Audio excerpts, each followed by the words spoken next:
Did we lose Chris just as we went live? I think we did. All right. Sorry about that, folks. I was like, okay, well, we will be right back.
Right, welcome to Gehenna Gaming, and we are running Wrath and Glory, a 40k RPG. I am one of the hosts from Dark Days Radio, Chris. I am joined by Ian, I am joined by David, I am joined by Crystal, and I'm joined by Mike and Chig. And we are playing, we're playing Wrath and Glory, and it's the Dark Tides campaign, which I've done some little updates to make it fit the revised Wrath and Glory from Cubicle 7.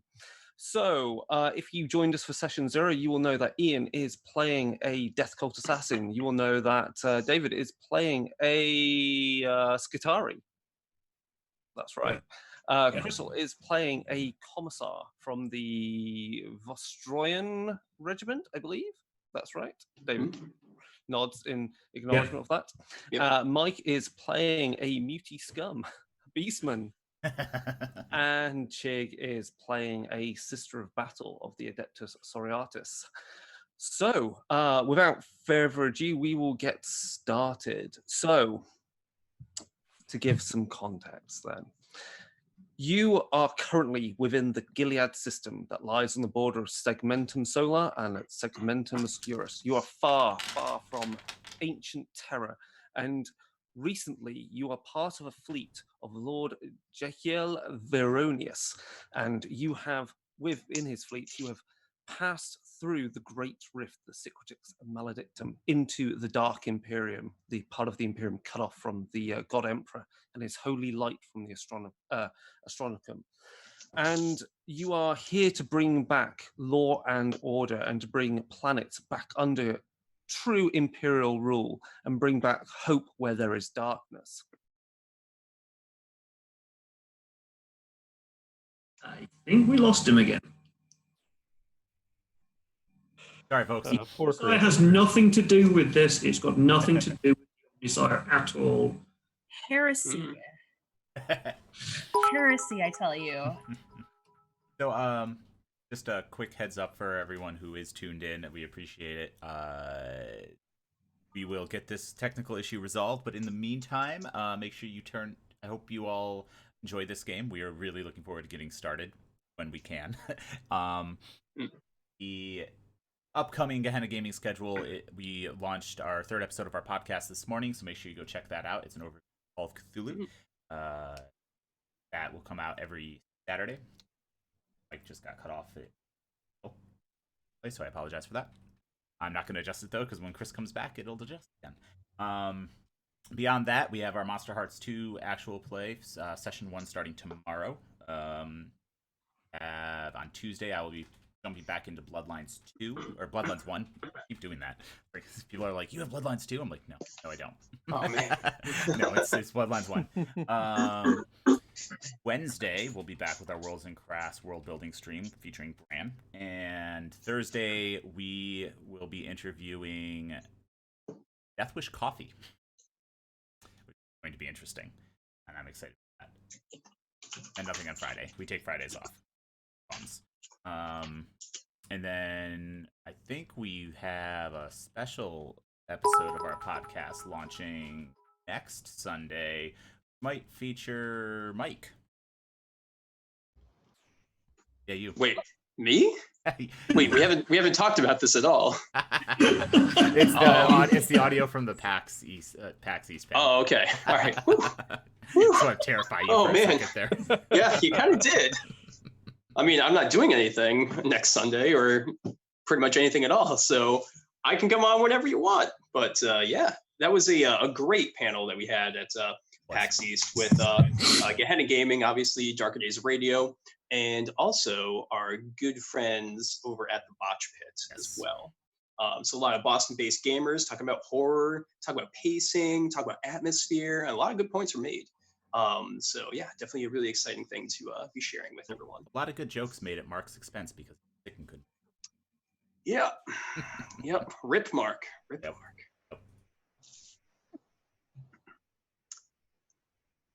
Excellent. So, since Chris still isn't here, I mean, I guess I can just talk a little bit about Darker Days Radio. We recently had some great content come out. Episode number 150 just came out, which was talking about the nuclear Boy Scouts, which is a fun incident that happened in Michigan, actually. So yeah, it gives you kind of some real world history or lore or crazy events, weird science, if you will. And then follows it up with some ideas for how you can use that in your horror role-playing games. So that's really what we focus on is a lot of like great storytelling advice, character ideas, and then also just kind of reviews and discussion of different role-playing games. So it's a lot of fun. And in addition to that, we also have our Darkhammer show, which David is one of the core components of. Yep. David, do we have anything planned coming up for that, or do you want to talk about the previous episode that we did? I don't know. We kind of threw around the idea of maybe doing vampires for the next one, but no, the episode we looked at the elves in the old world, so not the new stuff from Age of Sigmar, but specifically Warhammer Fantasy Roleplay itself, 4th edition.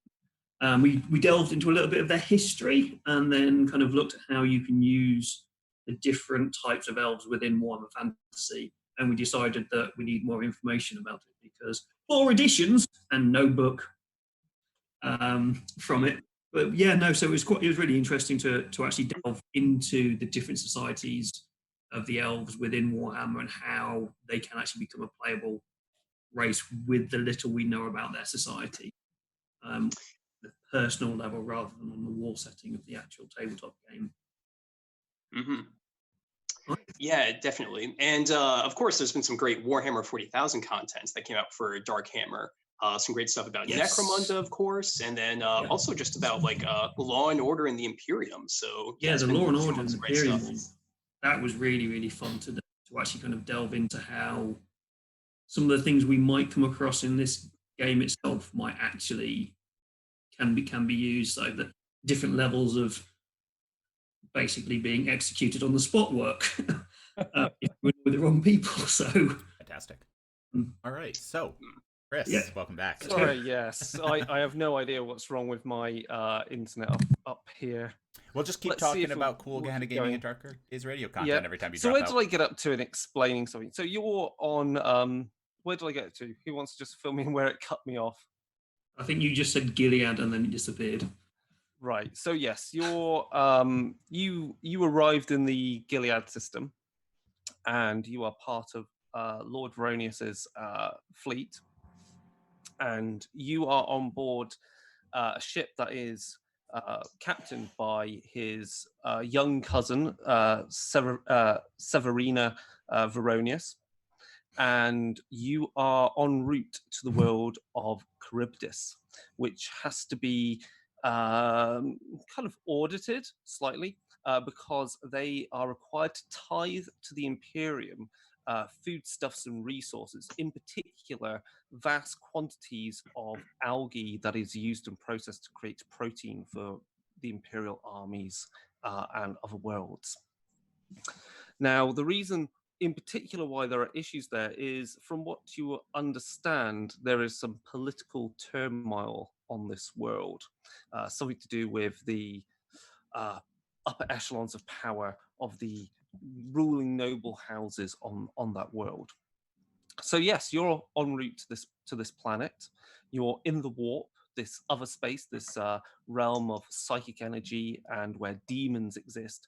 And the ship you're on, the Absolution of Tigris, is a ancient cruiser. It's not huge, but it's fairly well armed, and also carries about 500 Imperial Guardsmen that are at your command if you need them. Though that would be considered requiring at least Lord Veronis's confirmation that you can deploy them in any actions. And you are currently in your chambers on board, which are larger than the normal crewmen's, because you're considered part of the bridge crew of the Absolution. So what are you doing? The ship is, of course, massive. It's about 400 to 500 meters long. It has a slave crew of somewhere numbering in another 500 to almost 1,000 people. And outside is the inky dark redness of the warp. So who wants to jump in with what they're doing in their chamber? Go ahead, Ian. Well, question for you: what would my duty on board be with my current rule? Your duties are to do the captain's bidding, which would normally be the execution of any Imperial noble that is stepping out of line, or any enemy of the Imperium. Of course. And to do this silently and delicately. Okay. Otherwise, when you're not doing that, I guess your main tasks would be to perhaps kill discreetly anyone that is not following the teachings and the religion of the ecclesiarchy. And otherwise, I guess your main task is you should be there practicing your art, practicing your war forms, and constantly flagellating yourself in communion with the God Emperor of mankind. Absolutely. To that end, then, I would be in silent meditation in my chambers. I would be sitting with one of my swords, my power blades, resting across my knees in deep meditation. Excellent. And you've mostly got incense is smoking away from some jar. There's a small shrine to the Emperor, yes, things absolutely. like that. Yeah. But otherwise, your chamber is mostly, I imagine, is very stark. Spartan. Very Spartan. Yeah. Basically, probably not even the roughest hemp kind of weave possible, because you should never enjoy sleep. No, absolutely not. No. There is no pleasure in life. Only No. pain. Service to the end. Excellent. Right. Mike, you were going to jump in. Yeah, absolutely. So Rufio has, despite his deformed nature as a beast man, has risen to become tactical officer of this here ship, or a tactical officer within the flotilla of this rogue trader. So he's primarily focused right now on going over ways to make the combat capabilities of the ship more efficient.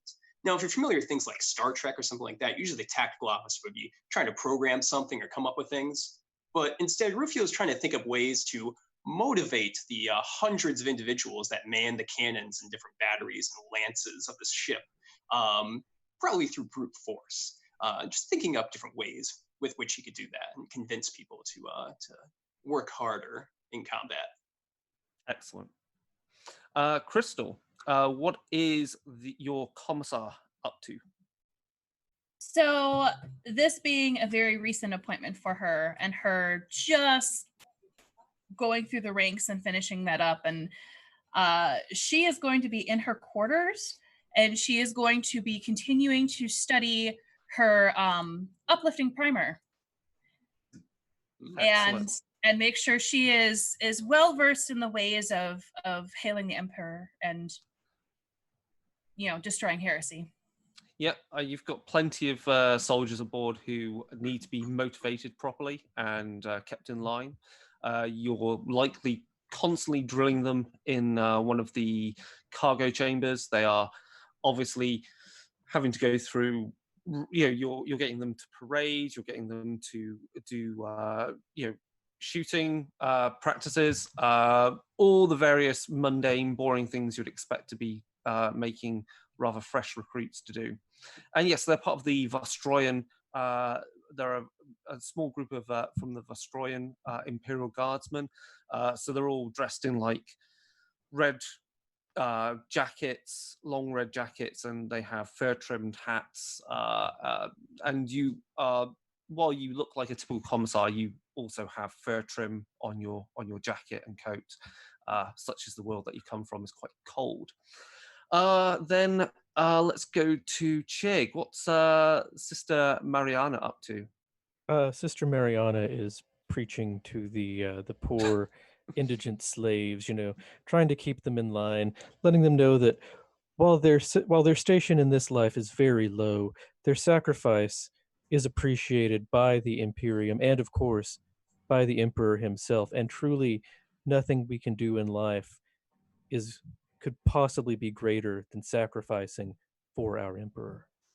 Excellent. And David, ID Fortran, what's he up to? So she, being from Sorry. The Gilead system and Charybdis, she'll be up in the navigation console area, rubbing in sacred machine oils into the machines and giving them blessings from the Omnicide, just to make sure that none of the creepies from the space get in there and push us off course. So doing my bit with the machines to love them and care for them and make sure that we're going to the right places, and stroking them gently. My friends, you're good. Praising the Omnicide, I do it. So all of you, at some point, whether you're in your chambers and or out performing duties on board the ship, you are contacted by one of the crew members who are dressed, compared to the Astra Militarum, guardsmen on board. Their robes are much more flamboyant, gold trimmed. But that's what you expect from road traders. They look after their crew and wish to dress them in the livery of their house. You're approached and told that you should make your way to one of the dining deck, where from there you'll be spoken to by the captain, and you will receive your orders from Lord Veronius. So I imagine you obviously have no reason to want to dilly-dally, and you obviously, this is your main paymaster. You will make your way to this large dining deck, as it's called, but it is a large hall, huge Gothic windows looking out onto the immaterium. And also, as you get up onto that deck, you go through corridors where there are various paintings, hollow sculptures, pottery from worlds that are light years away. There's even one painting which, as you pass it, you pay no attention. You just think it's just some flowers, isn't it? It's just the flowers in a pot. But to the artwork of it and the fact it's kept in a stasis field shows that it's incredibly ancient. And there's just a description on it going, painting ancient terror, and it has in quotation marks, it has it describes its style.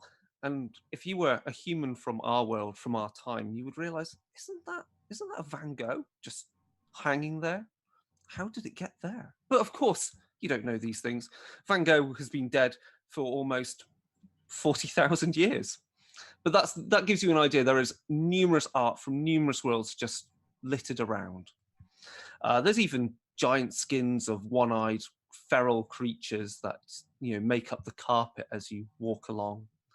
It's highly luxurious, decadent, and I mean, even for many of you, you will never have known where any of these worlds are or where these creatures or people come from. But you do know they all lie within the glorious empire of the Imperium. You are met by Ceravina Veronius. She has tan skin, olive complexion. Her hair is in is tied up and in dreadlocks, and she has an augmetic eye, which you can hear the servos whirring as she looks at you each, and wears a deep blue jacket, and obviously has at her hilt a power sword ready, such is the way. Ladies and gentlemen, please take a seat. I won't keep you too long. I have a message from my uncle for you.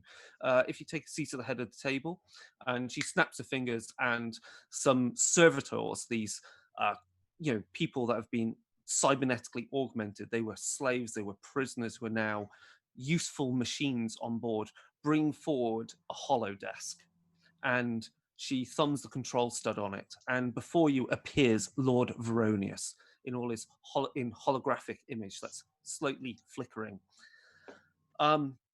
If you please would listen to the message, my uncle has a task for you. He has entrusted this to you because your skills are required, and also in some respects maybe your subtlety is required in this in your mission.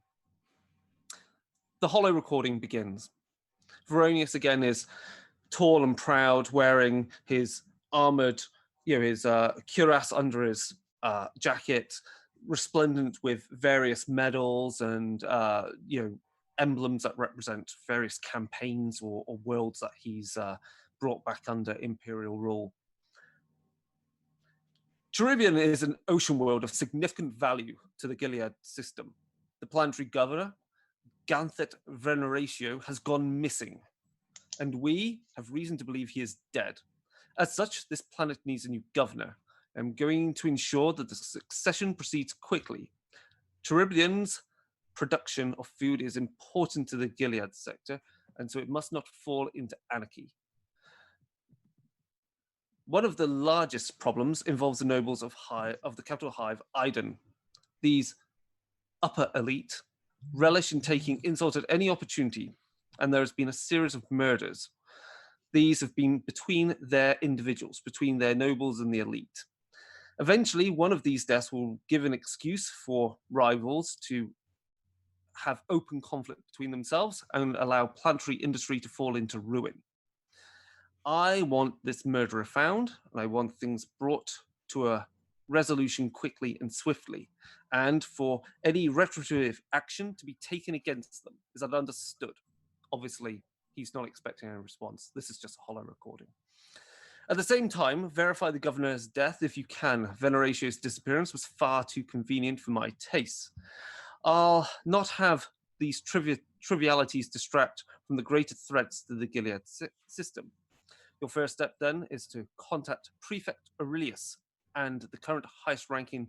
He is the current highest ranking administratum official and the interim governor. To gain more specific details about the murders, I would speak to him. Obviously, you have my authority to conduct your investigations as you see fit, and if need be, please contact my cousin, my young cousin here, and she will make official any further actions you deem necessary. That is all, and the hollow recording ends. Ceravina Dio is sat in a chair, and she's just got a glass of Amasak in her hand. I guess this is what you're employed to do. I'm sure you understand that you're going to be speaking to nobles and the elite of Hive Iden, so I expect you to be on your best behavior where possible. But of course, remember this. While they are members of noble houses of fine standing, do not roll over for them. You are representatives of the God Emperor, and in this system, the God Emperor is represented by Lord Veronius himself. He is the Emperor's word, and in turn, you are the Emperor's word. I hope that makes sense. Do you have any questions before I let you go deal with this? We'll be translating to real space in roughly 2 hours' time. So you'll have time to prepare anything you require, and of course restock, and obviously requisition any munitions you require from the main locker. Absolutely, Captain. Absolutely. Now, while we're handling things on the ground regarding this political turmoil, what will the ship be doing at this time? Will you be making a pickup of the algae that we usually require as tribute from the system? Yes, that would be the plan. I will be at this moment. I will be deploying orbital landers, cargo haulers, to start bringing supplies back on board. It's been a long journey for the entire fleet, so to ensure that we can resupply and feed our soldiers is important. So I will mostly be tied up in other activities across the planet. Indeed. Captain, may I recommend a show of strength when we first enter orbit here? I recommend as soon as we leave warp and the Geller field goes down, we raise our void shields and approach with gun ports open, perhaps with a contingent of dropships to deploy Imperial Guardsmen from this here commissar. I would recommend we go in, knowing the system, in with a more cautious manner to our friend the Beastman here. He has known for his unsubtle nature and is unaware of the power that the Omnissiah can bring about from this great warship. Subtlety might be more in keeping with who we are. Beep, beep. The master rogue trader is the Emperor's word in this system, and these nobles should fall in line beneath him. And they are not. This turmoil has gone on for too long, and we need to approach and show the strength. Rufio, I understand what you are trying to get at, but at this moment, I believe we should be like the subtle knife. We should be slow and cautious in our approach. And the main task at this moment is to ensure that the nobles understand that we are there for their benefit. We do not wish to antagonize them any further. Commissar, obviously, as you'll be leading this group, you are at this point the highest within the group. You are, I believe, the most. You have the highest rank and perhaps the most authority within the group to address both the nobles and anyone else on the planet. Sister Mariana will be your second on any matters regarding the ecclesiarchy, and obviously ID Fortran, you will be also her second when dealing with representatives of the Adeptus Mechanicus on that world. Rufio, simply act as a bodyguard for the commissar here, and as you wish. And Weir, please keep an eye on everything. If you see any signs of heresy, I expect you to do your utmost to inform the sister, and if you deem it appropriate, act swiftly. After all, we are on the God Emperor's holy crusade here. Weir does not speak, but he nods. Now, I have matters to attend to, at which point I need to briefly jump out and do something quickly. So I'm going to give you guys a bit of time to talk in character about what you feelings going on this world, and also get into a bit more character as well. And then I will be back momentarily. Commissar. Okay. Weir, please go ahead. You're always so quiet. I would really appreciate hearing what you have to say. I actually wasn't going to say anything. I just wanted to say Weir is standing silently. He's wearing, unlike many of the other Death Cult assassins, many may be familiar, actually wearing voluminous black robes. Some of you may recognize as a alien line cloak. And he's wearing a mask that it has the appearance of a skull deeply carved with various holy symbols that have been inlaid with silver. He just stands silently in the background and watches everyone. Very well. Commissar, I've dealt with some of these nobles in the past, and usually they are very lax with their security arrangements, which explains why they keep getting murdered all the time by each other. I would recommend that we at least handpick a small contingent of your Imperial Guardsmen, your Astra Militarum, to assist with any security matters on the surface. Perhaps just 3 or 4 would be sufficient. 3 or 4 of your best, of course. I would actually like to look it over first and then make that decision. Because if we go in already with all of the security, we appear like the weak ones. Indeed, I Mr. understand what you're Rufio. seeing. I understand what you're saying. But again, I have experience in these matters, and I would highly suggest a cautious approach, since normally many of these aristocrats, they've lost their way, if you will, and they seek to upend the natural order and perhaps may even plot against either this planetary governor who's gone missing, or even the rogue trader, our liege himself. That's exactly why I don't want to come in guns a-blazing. And I also, want them to get very how comfortable you with have me, and I want them to be able to trust me and then let their guard down. it does not compute how someone of I wouldn't say lowly status, but I would say lowly status. yeah, how you have come into contact with these nobles before and know their security arrangements. Even someone like me who can access the systems is unaware of all of their security measures.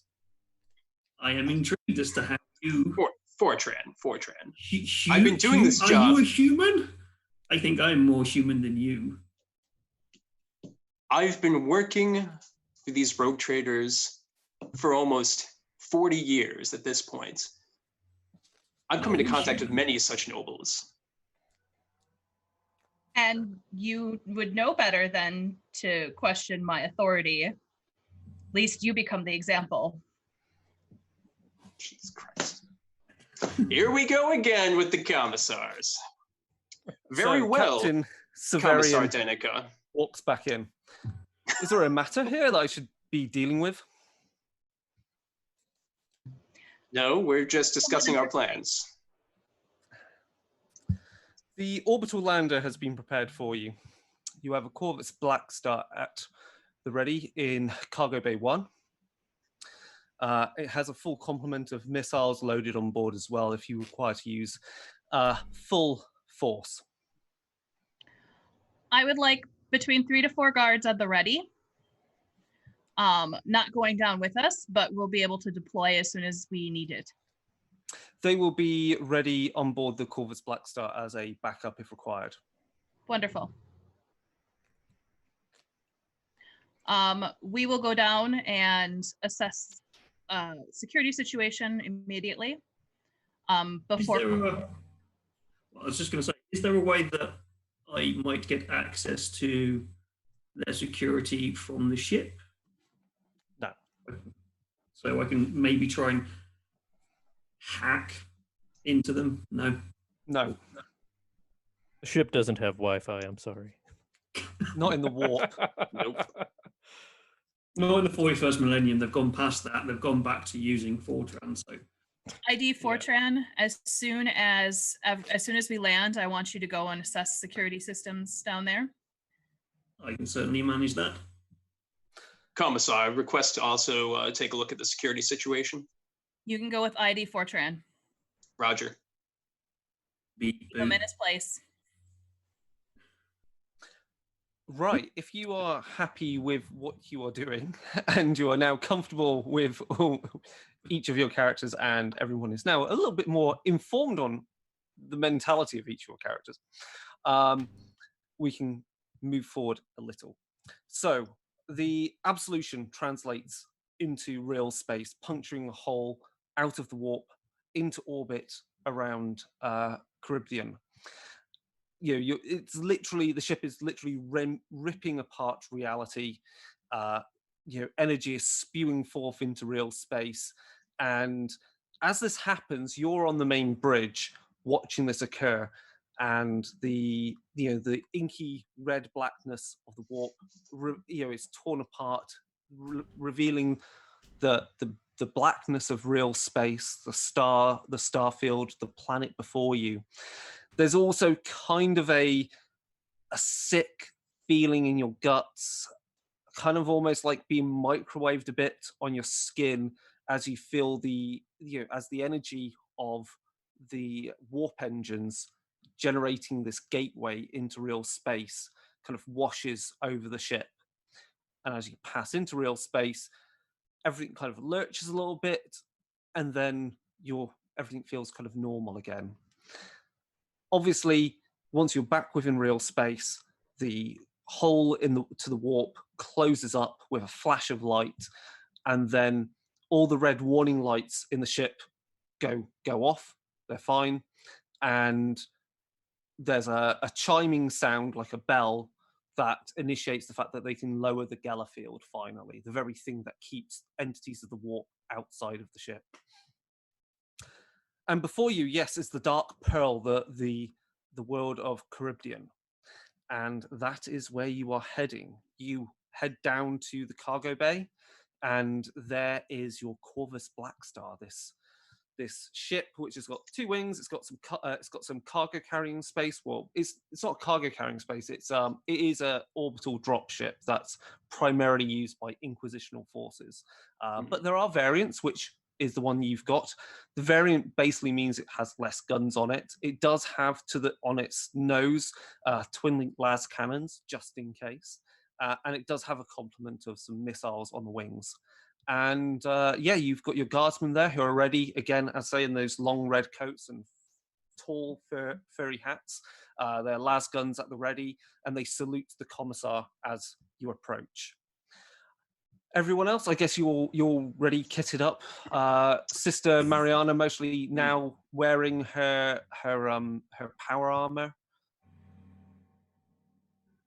and everyone else has got all their equipment. Yes. Hold on, I have to step away for a second to put on my robe to obscure my beastman nature. Wait, you could have put on a robe at any time to obscure that? I might have been less insulting towards him if I'd known we could hide his face. Also, he's not actually going to hide his face. Yeah, but I'll look like a really beardy person. Okay. Yes, but you'll look like a person, which is a massive improvement. Yes. I have to just hide the horns. To check security? Okay. Okay. Very good. You get on board the orbital lander. Is anyone actually good at piloting? I can pilot. Are you a pilot? How much have you got piloting of? I got a 1 in pilot. I wouldn't trust you piloting. Do the guardsmen, are the guardsmen better at piloting than me? You've got someone, obviously. Captain Severian has given you a pilot for this aircraft. I was gonna say I don't have any ranks in pilot, but I have 4 in agility. So yeah, you're good in a push. Yeah. You've got one of the ship's crew as pilot. This is really standard practice for them. They're a bit more, compared to the guardsmen, they're a bit more, let's put them on the level of, they're a bit more Han Solo in attitude. They wear the livery of the Veronius fleet, but he's got a low stick that he's smoking as he's walking up to the ship.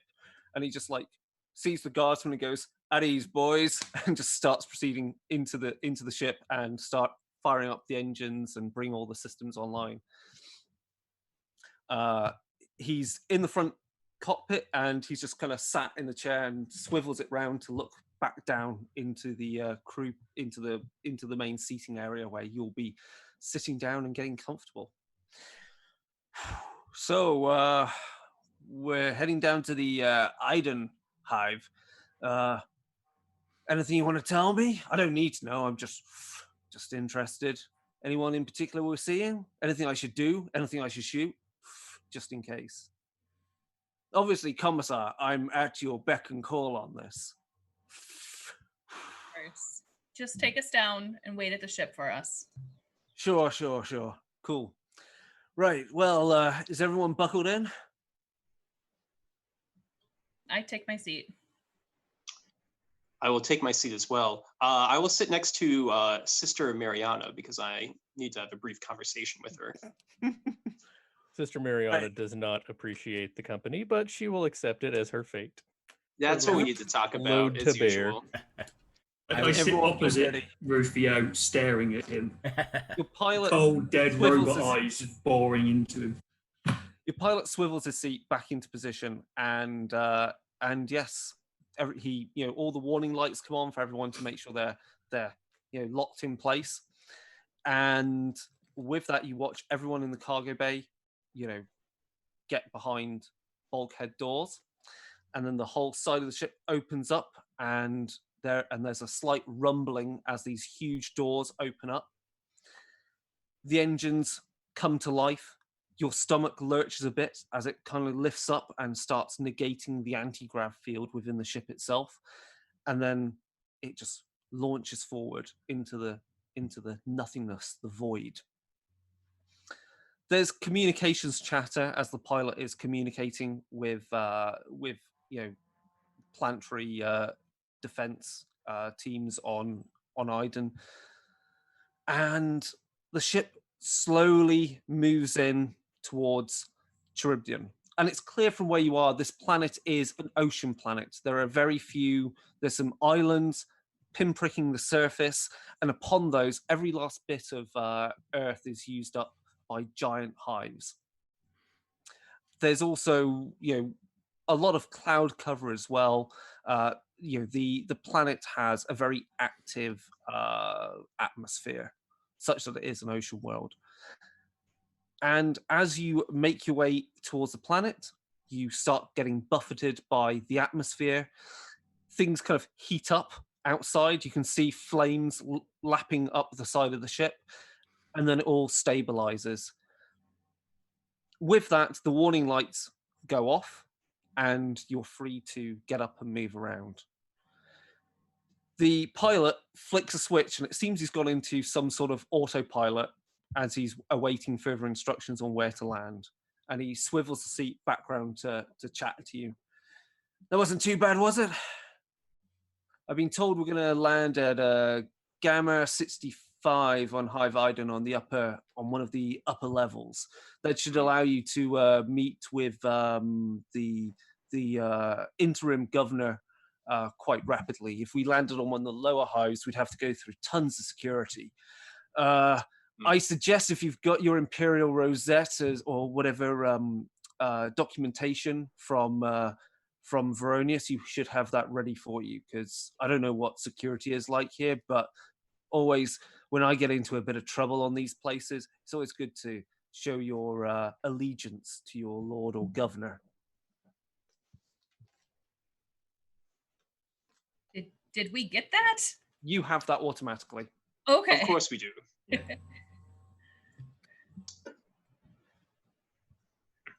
Is there Yes, anything... Commissar. What is our exact plan going in here? Do we just want to do a quick and dirty job and just find a good candidate and elevate them to planetary governor? Or do we need to investigate into the disappearance of the previous one? What specifically is your angle here, if you'd like to share that with us?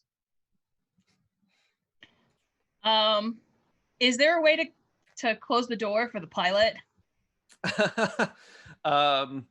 You could do, yes. Okay, I will do that.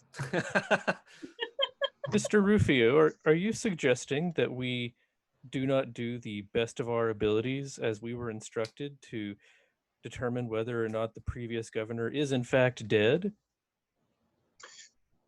I understand our mission here, Sister Mariana. I'm merely trying to establish our initial plan once we make planetfall. Our initial plan is to first discuss to first check out the security, which I've ordered you to do. I volunteered for that, I believe. I could order you to do something else. Well, that would be within your power, as we've established here, Commissar. However, I'm merely trying to establish what our plan is here. You are going to do that. There's no questions. Mariana and I, and is it Weir?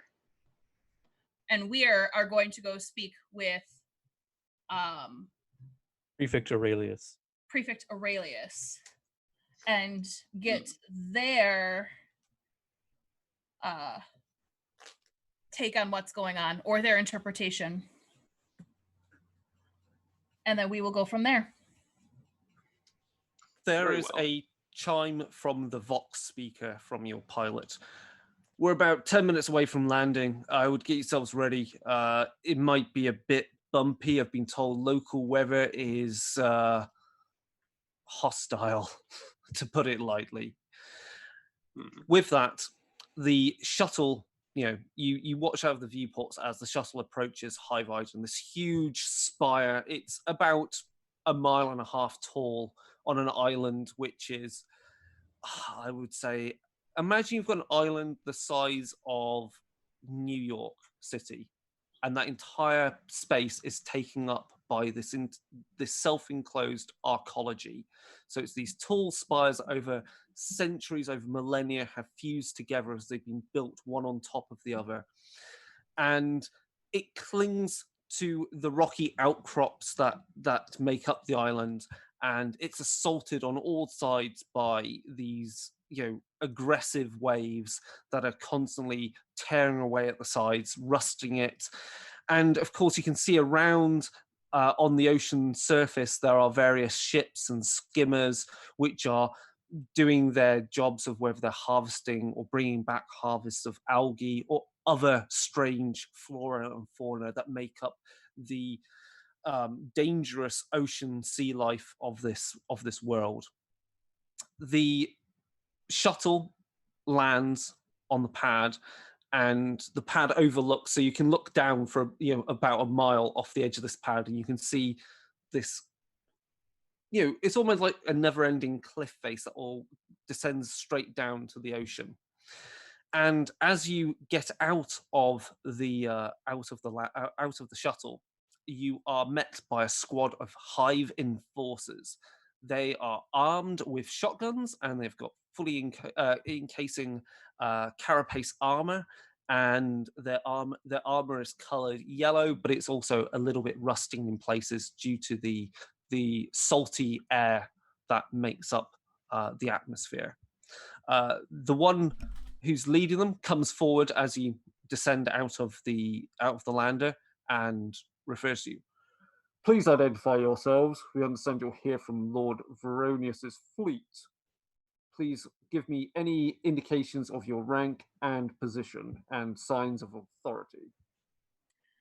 I will hold up my insignia and say I am Commissar Danica Kern, under the direction of Lord Veronius, and we are here to speak with the prefect. With that, he salutes, and as do all the other enforcers. Commissar Kern, good day. We will ensure we are at your disposal at any moment. Wonderful. My security officers will accompany your security officers to go inspect it before we continue. Right. I'm not going to keep doing the hands thing. You get the idea of how they talk. Right. With that, he nods. Commissar, we're aware you're here to investigate a matter of utmost importance. The governor or acting governor, Prefect Aurelius, is awaiting you and your cadre. If you would like to follow my men, they will direct you to the meeting hall where you will be met by him and the other representatives of the hive. Wonderful. If you would like to follow me and my men, we will take you there promptly. I make a show of sliding my power blades back underneath the cloak, and then just kind of crossing my arms and stepping in behind Commissar and following. Excellent. Shoulder my rifle, my galvanic rifle, and pull out an auspex and scan as we're moving along. Just to make sure that nobody is trying to follow us or do anything. Sister Mariana keeps it in her pants. She doesn't have to show off. You're literally there in head to toe in power armor, and you've got have you got a bolt pistol and chainsaw, or is it a bolt gun? It's a pistol and a sword. Yeah, you've got a bolt pistol holstered. Yeah. As has the Commissar. You're bearing some of the most powerful weapons that the Imperium has to offer to its frontline soldiers. And these poor enforcers are armed with shotguns. They know who's boss. With that, they know their place. Yeah, they do. With that, they direct you along the elaborate promenades of the Upper Hive. As you're walking along, there are huge statues. Some are gold-plated, some are silver-plated, some have eyes with gemstones, mostly harvested from the various creatures on this world. And they are statues of saints, they are statues of space marine heroes, they are images of the Emperor himself slaying a dragon as a representative of the demonic forces of chaos. And there are emblems, there are banners even. There are banners of the Planetary Defense Force, which in centuries before the Great Rift, their platoons would have fought on various worlds. Of course, these banners are tattered and are decaying in the salty air that is eating away at their fine embroidered prints and icons. Servitors are patrolling the streets and promenades, keeping it clean. So literally you've got, cybernetically enhanced cyborg body things, which are doing mundane things as hoovering up things and polishing things for you. And there is light illuminating the main plazas, and you do see other nobility in fine robes walking around, talking to each other, heading to various things. I'm sure there's an opera going on, or there's some casino or some such. There are most probably merchants from the lower hive that are talking to nobility. And when you get into the palace, you go through the main doorway of the palace. It's still a huge building. You go through these golden doors, and within, even though you're now inside, the ceiling seems kind of foggy due to all the incense that has been trapped as it smokes up from the various sensors as they burn away. And also the grand hall itself that you're walking through, you note, is wide enough to fit 3 Lehman Russ battle tanks side to side. It is huge. Big. You're now walking through the hallway, which is plush with red carpets, and there are again humongous paintings, gigantic, from all different periods of imperial history. Finally, you are directed to an antechamber where you are motioned to sit and wait until you're called to the audience of Prefect Aurelius. There is a table there with various cooked meats and cooked greens, all taken from the various sea life that they harvest. There are decanters, jars, and bottles of various drinks and condiments. There's even something that looks like grapes. And then there's also what looks like, pickled eyeballs of some fishy creature from the ocean depths. There is everything and anything you wish to eat there. And you also do have a servant that's been told, if you want something else, you can ask him and he will get it for you. So you can make yourself comfortable. Is anyone going to try the food? There is caviar. I have no need for food. The machine spirit serves me well. There is alcohol. I will stand to the side and just keep a watch on everything. around. Sure.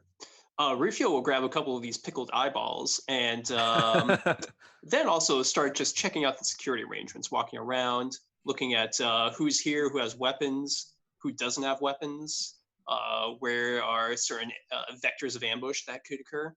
Right. Well, the mainly you've got those few enforcers that have been left behind to again deal with any issues that you wish to raise with them, but they're the only ones that are armed at this moment in your presence. If you're happy, go on. Are there any servitors around that I can try and talk to and find out about anything? There is one or two. There are one or two servitors that are moving around, and they are carrying platters that have glasses of some sort of wine on them, and that's about it. They're not, So they're not kind of useful servitors. No, they're not going to have. They're not going to have any security algorithms built into them. They are glorified baroque. These servitors that are within this chamber have all of that horrible kind of wasting flesh plated away behind baroque, golden metal. You turn around to Rufio and go, "This will be you in a few years if you keep going on the way you're going." Shut up, Fortran. I get the feeling some people here don't like the way you do things. Well, as a tactical officer, I need to assess things, and it's not always what people want to hear, all right?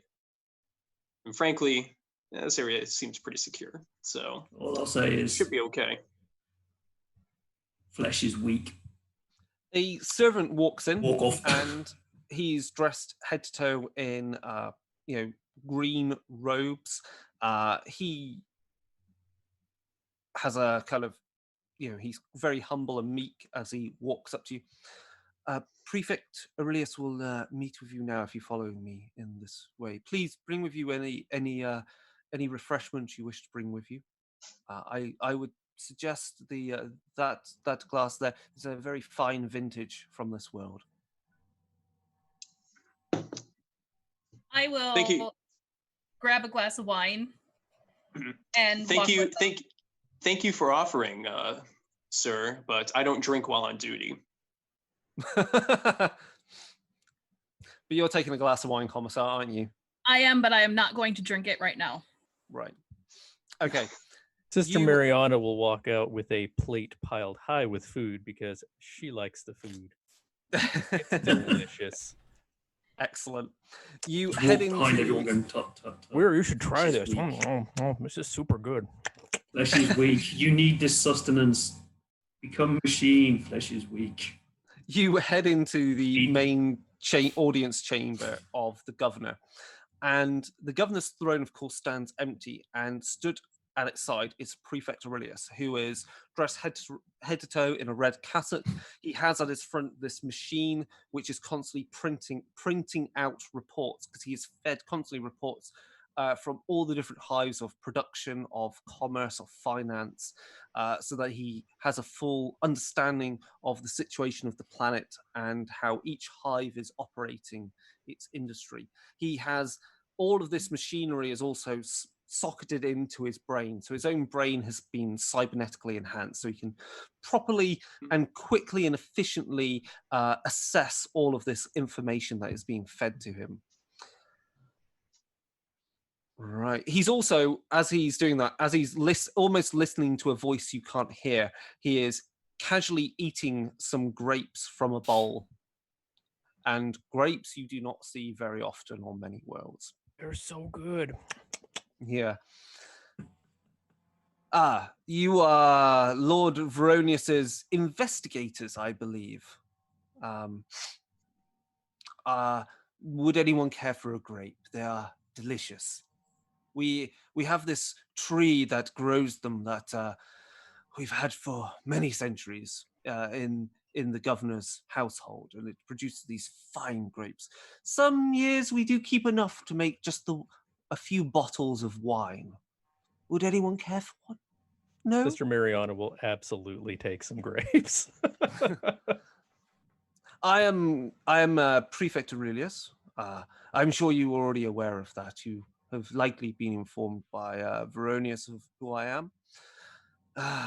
You are here under his imperial warrant to investigate something of a matter of mine, which is a problem, a series of murders.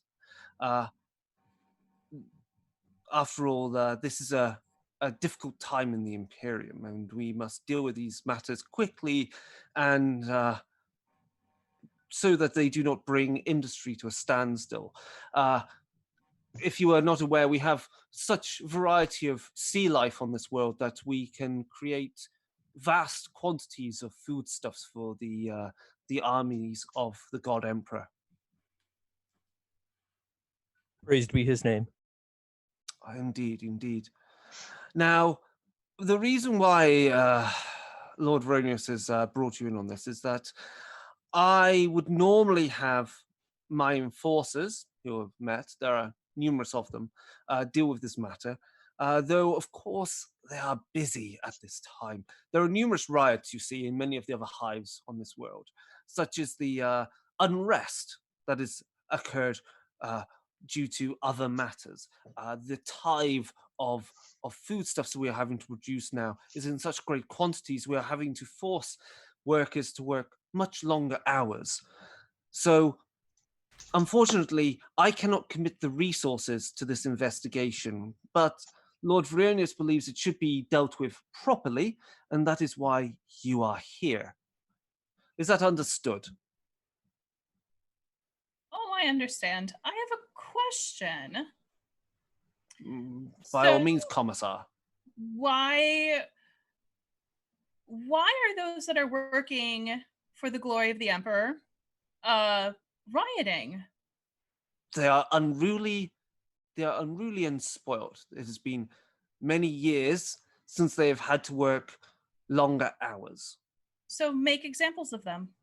Put the unrest to be done and get back to your production. Now, I understand you are, of course, a commissar, and of course, I understand your teachings from the school are very. You are taught to a high standard, but what you are taught to do is deal with the military forces, with the Adeptus the Astra Militarum and its people. I cannot just start having workers casually killed when we require food to be produced in megatons on a daily basis.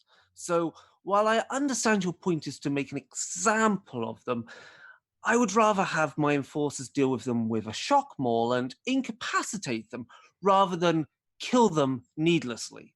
After all, a worker with the correct instruction can be put back to work. If they are dead, they are dead. If you program them correctly, they will work. Put a few servitors on them. In a way, Master Skitari, in a way, yes, you could put it that way. I meant literally. Why not turn them to machines? Why not turn them to servitors? If there is need, the machine does not fail. Flesh fails. Yes. But then this is not a forge world. This is a world of the Holy Emperor, where these many people at some point may well be called upon into his vast armies. They must be instructed properly and must keep their souls fully intact. All right. So, Prefect, I would like to know what information you currently have about these murders that are going on. Yes, I understand. You need to know a bit more. Well, okay. So the question is here: how do you want to treat him? He seems kind of reticent to give you too much information. He feels this is beneath him, like the matters may be already dealt with. Do you wish to how nice do you want to be to him? How much are you going to call on your etiquette? How much are you going to call upon? Or are you going to threaten him? That's the question. Commissar, suggest good cop, bad cop. Speaking of good cop, bad cop, while the commissar is asking that question, and he's replying, and he's obviously being a little bit reticent to provide information, I'm just going to walk closer to him. Right. And by pure presence, use intimidation. Sure. Okay. Fiddle a knife. Fiddle one of your small knives. I'm going to use my leadership skills. Okay, go on then. Right. Yep. So you just need to roll the leadership skill, which will be whichever attribute plus leadership combined together gives you a dice pool. The difficulty is 4 or more. You are rolling that number of d6 requiring a 4 or more, remembering that one of them has to be another color die, and that is the wrath die. And the difficulty number for this is 2, so you need to get at least 2 successes. Can I make an intimidation roll? I think you're doing that already. Don't worry. All right, so the wrath die, I got a 3. Okay, so that doesn't score you a success. And anything else? But I have 3 6s on the rest of my dice. 3 6s. Okay. Nice. So a 6 counts as 2 successes. So you've already got that done. That means the other 2 6s you can use to either shift and put them into the glory pool. So that gives you some points to spend at a later point. Or if you want, you can spend those 6s to essentially pull some narrative control over the entire scene. And at this point, I think as much as you like, just go crazy with how intimidating and controlling and just berate this person to your heart's content. Whatever you want to do. Could I do half and half? Yeah, of course. So I'll put a point of glory into the pool for people to use. And the other point is you can go hard on this. You can really go like crazy. All right, so I'm going to get a little narrative here. I'm not going to role play everything. Sure, yeah. So basically, I am going to try to make him feel as tiny as possible while being as inspiring as possible. He needs to be the one looking up at the pulpit of me talking about the emperor and the glory of the emperor and what they are doing. And he needs to feel like the one that needs to bow down to me. So what's basically going to happen then, in a sense, is rather than it being a line of questioning of information, which should have taken maybe somewhere between about 5 to 10 minutes back and forth of questions and answers, turns into almost 45-minute rant, right, about how you control officers, how you control a world, about the Imperium. At some point, you go on some diatribe or a tangent about a particular commander on a world from about 2,000 years ago on this campaign, and because someone got murdered, he didn't look into it. It all went wrong. And so you'll just bring out all these random bits of historical precedents for what you're doing, while striding backwards and forwards through this chamber, wearing out the carpet kind of deal going on. You've got your hand on the hilt of your bolt pistol. You, at one moment, bring out your sword and point it at a painting of some glorious battle where there are, again, some military commanders. And at one point, you match the very pose of the military commander that's depicted. And Aurelius is just kind of lost and is just like sat back and just slowly popping grapes, but like clearly like didn't realize who he was dealing with. At the end, I'm going to walk up and grab a handful of grapes. Right, so what questions did you want to ask Aurelius? The details of the death, who he would suspect, or who his suspicions lie on right now, who he has in mind for to take over, and how many questions am I getting? I think that's enough. I think we're good on that. So I'll go through. There's 3 levels of how you deal with it, which is basic, neutral, and friendly. I say friendly. Friendly means he has no reason not to hold back information at this moment. Right. Okay. So he explains that in the last month, there have been a number of murders. 4 bodies have been found. They are of Mirit Treminar, Kivan Triss, Larsen Kiel, and Axon Vulcus. The last body, Axon Vulcus, was found just last night and is what has prompted Veronius's involvement. The crime scene is still fresh. It is within the locked. Within the locked room of the estate of this noble, so you can go and visit and investigate for yourself. And each victim, upon investigation, family have noted that certain valuable items have gone missing. And many enforcers have simply focused on the robbery aspect. They don't think there's anything else that connects this other than some robber, stealing from nobility items. However, Aurelius has some other insight into this. You see, I understand your point. I understand your point entirely, Commissar. We must strive to ensure that there is no internal strife amongst our ranks. After all, as you say, yes, this leads to chaos and it leads to the corruption of the soul. And we've learned these lessons time and time again on various campaigns across the Imperium. The infighting, of course, is not uncommon between younger nobles. You have heard that some nobles, some youth, sometimes wish to slum it in amongst amongst the hive, amongst the workers.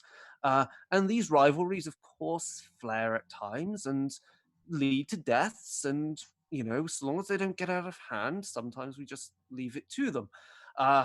This is how vendettas are sometimes settled between noble houses. This is the society we live in.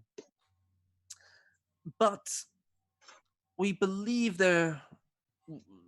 never have there been so many murders in such a short space of time. And this could be a prelude to some sort of war amongst the nobility. And if that was to happen, there'd be a diversion of resources, and that would be a diversion of resources from the greater war engine of the Imperium. So the question is, we don't know who wishes to gain what from these murders. Now, what I do understand, though, is the following. The murders are not just simple murders. There is a grotesque element to them, by which I mean body parts have been removed. A specific body part? Not specific body parts, but body parts. And this is private between us. The only person that is aware of this and is conducting his own investigations is Praetor Borst. He is head of the enforcers, you see. Now, if you wish to travel amongst the anywhere within the hive, I will have given to you in short time. A servant will come to you immediately and find you and give you a travel pass that will allow you access to the high-speed rail system. This will take you both anywhere within this level and within below the wall into the hive itself and into the factories and the processing facilities and further. Obviously, if you go below the wall, there is no support from myself. Again, as I have noticed, the enforcers are dealing with riots primarily, and so I cannot provide for you any sort of escort. Though, of course, if you are dealing with any form of investigation that leads you that way, I think having an escort with you would raise suspicions, and so perhaps it's for the best I don't give you an escort. The Emperor will provide for our mortal frames, and I will provide for our souls. Obviously, if you're seeking to go below the wall, I would suggest you dress more discreetly, and I can provide some simple workers' robes to cover any of your equipment. I think it would look out of place for Sister Mariana here to be walking through the hive. Or Commissar yourself, you would possibly, no offense, stick out like a sore thumb. Not that I think someone would try to have a fight or impede you, but still, it may be better to be discreet in your investigations. All right. I appreciate your cooperation in this matter and allowing me to express the importance of this investigation. Oh, yes. And coming to a close with bringing about someone who will lead the glories of the Emperor in this planet. Indeed. It has been an education to be in the presence of such a scholarly commissar, I must say. I take Well, my this has studies all gone very on. seriously. Well, this has all gone on. I've just kind of sat down cross-legged and got out my deck of playing cards. Logic games with my cards that I've got. Just so kind of used to the ranting that's going on. Just going, So that's your trinket, isn't it? In character creation, that's your trinket, is a deck of playing cards. yeah, and they have images of enemies of the Emperor, so Imperium. Oh wow! I start playing weird logic games with them, just kind of moving them around into patterns. Excellent, brilliant. Right, is there anything else you wish to ask him before I'm sure, will be led to the murder scene? What does he think of Praetor Borst, the guy who's doing the investigation? Does he seem competent, or did he get this job because it was his dad's job before? Or that's an interesting question. Let me just look at my notes here. I'm intrigued as to how I'm going to hide. Okay, yeah. In this. So, Praetor Borst was commissioned to his role by the late Governor Ganthet Veneratio. I would be careful with Praetor Borst. He is, I believe he is seeking to find any means to take advantage of to raise his political ranking within the hive. He obviously comes from a line of nobility, but let us just say he is obviously looking for some way to elevate himself higher. And it is in a situation like this that he certainly can exert a great deal of influence. In particular, I suspect he may well be seeking to implicate certain individuals as the murderer, while the true investigation may well reveal that they are innocent. That is obviously neither here nor there. Having a new governor in place is for the benefit of the entire hive and for the Imperium, but locally, personally, for Praetor Borst, he could take advantage of this situation to essentially have a greater control over the hive itself and over the world. Very interesting, and thank you for sharing that, Lord Governor. This, of course, is quite threatening to the stability. Interim governor. I'm not governor yet. Indeed. Nor would I presume to be governor when this matter is dealt with. Indeed, yes.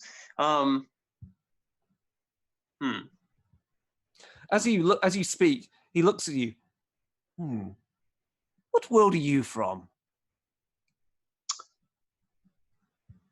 I'm from lots of places.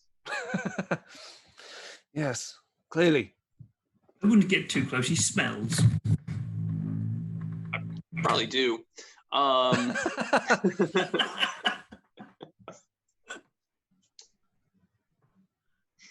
You smell quite nice now, because you may have well been drinking some alcohol or something, or maybe lying around.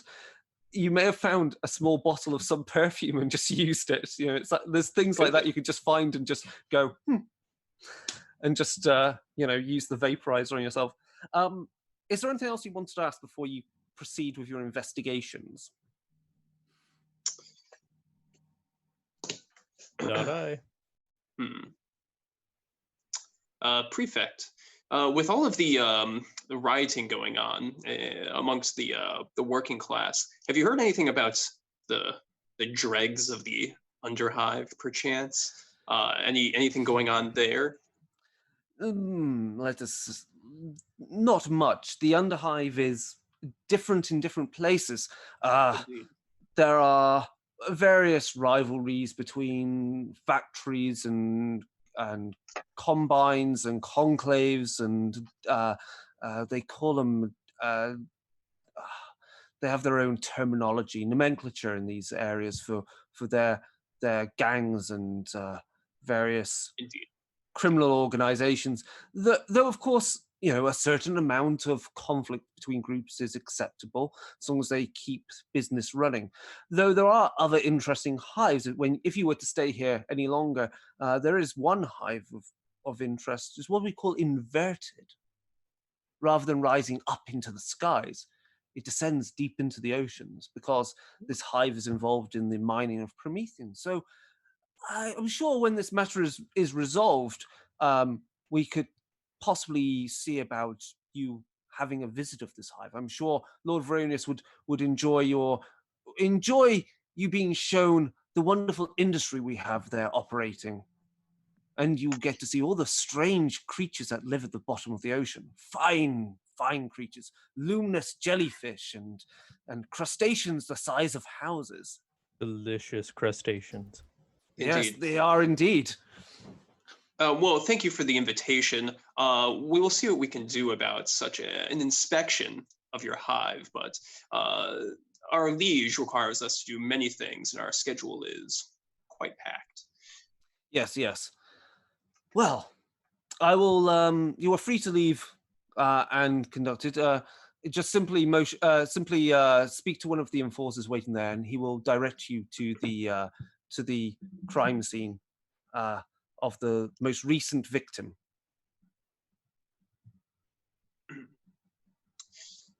Very well. I think we should all head out, and I would like, as we're doing so, I might turn to, when there's not too many people around, might turn to the commissar and say, Commissar, it's my tactical recommendation we find a secure place to do our conversations and planning. Inside of our ship may be secure, but we'll have to check it for any bugs. That's quite common for noble houses to, apply surveillance devices to attempt to gather information.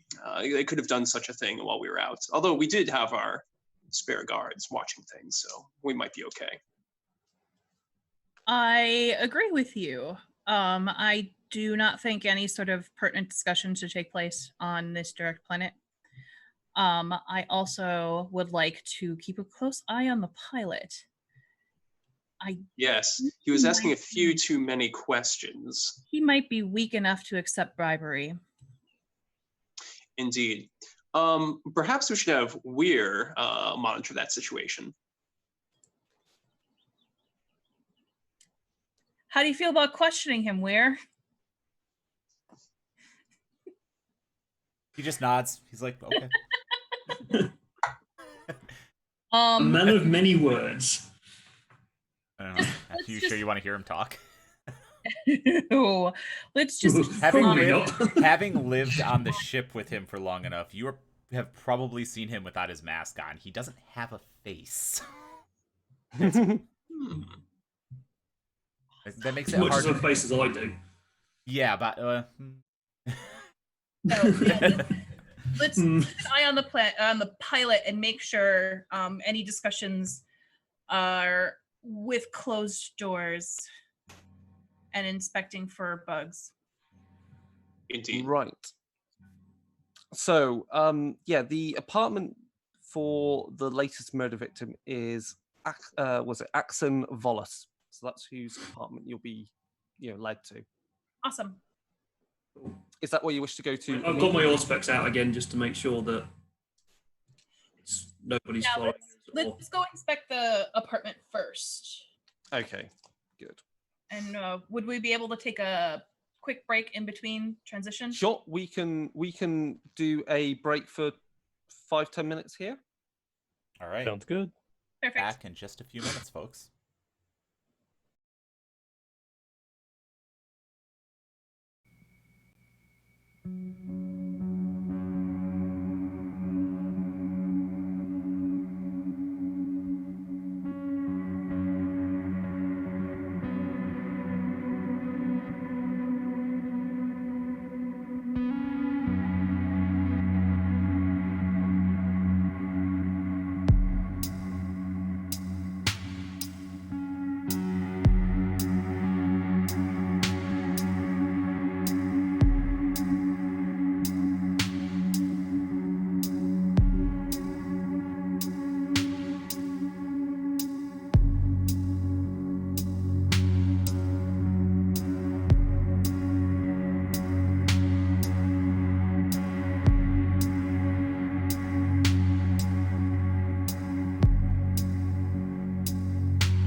And we're back. Right. So, Axon Vollis's apartment is a bright and spacious and open-plan living area rising up over 2 levels. There is a bedroom balcony that overlooks the living area, and directly below is Axon Vollis's body, which has been covered in a deep green, expensive-looking cape. There is a dark stain of blood that has spread from underneath, with a curious gap interrupting its spread. From this initial tableau, you guys are likely to want to investigate around and have a look at what's going on. But that is the scene. There is a chaise lounge. There is there are Gothic windows that open up and look out over the oceans. There is a glittering chandelier. There are all variety of different there are bookcases. There are small data slates littered around. There are, it is opulent. Anything you could think about, this guy has, and more. You could sit there and literally spend hours reading or drinking or enjoying all the fine items that he has there. But of course, that's not why you're here. You're here to investigate his death. So, you had access into this room thanks to the enforcer that led you there. Before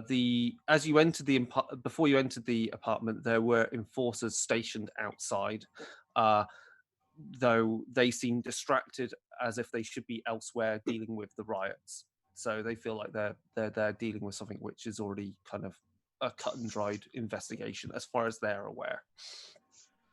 Slack. Right, yeah. So, what do you want to do? Where do you want to start? Can I instantly scan the area with my Auspex? So it gives me, I can detect energy emissions, motion, and other life signs within 50 meters.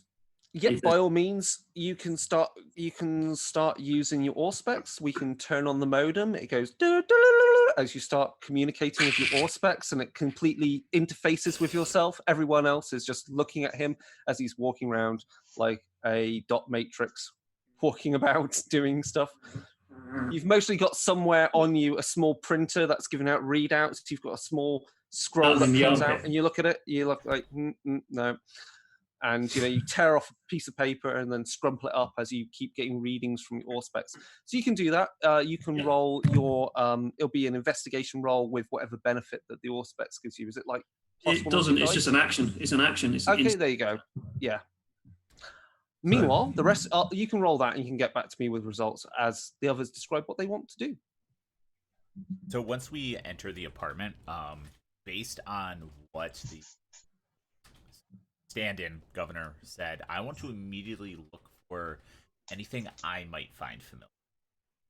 Okay, that's a good idea. I got the impression that maybe this unsanctioned assassination by one of the less, more heretical death cults. Of course. So I guess the first thing you would want to do is remove the cape that is covering the body, and also look at the body. Yes. And my cat's going mental. Cat's me.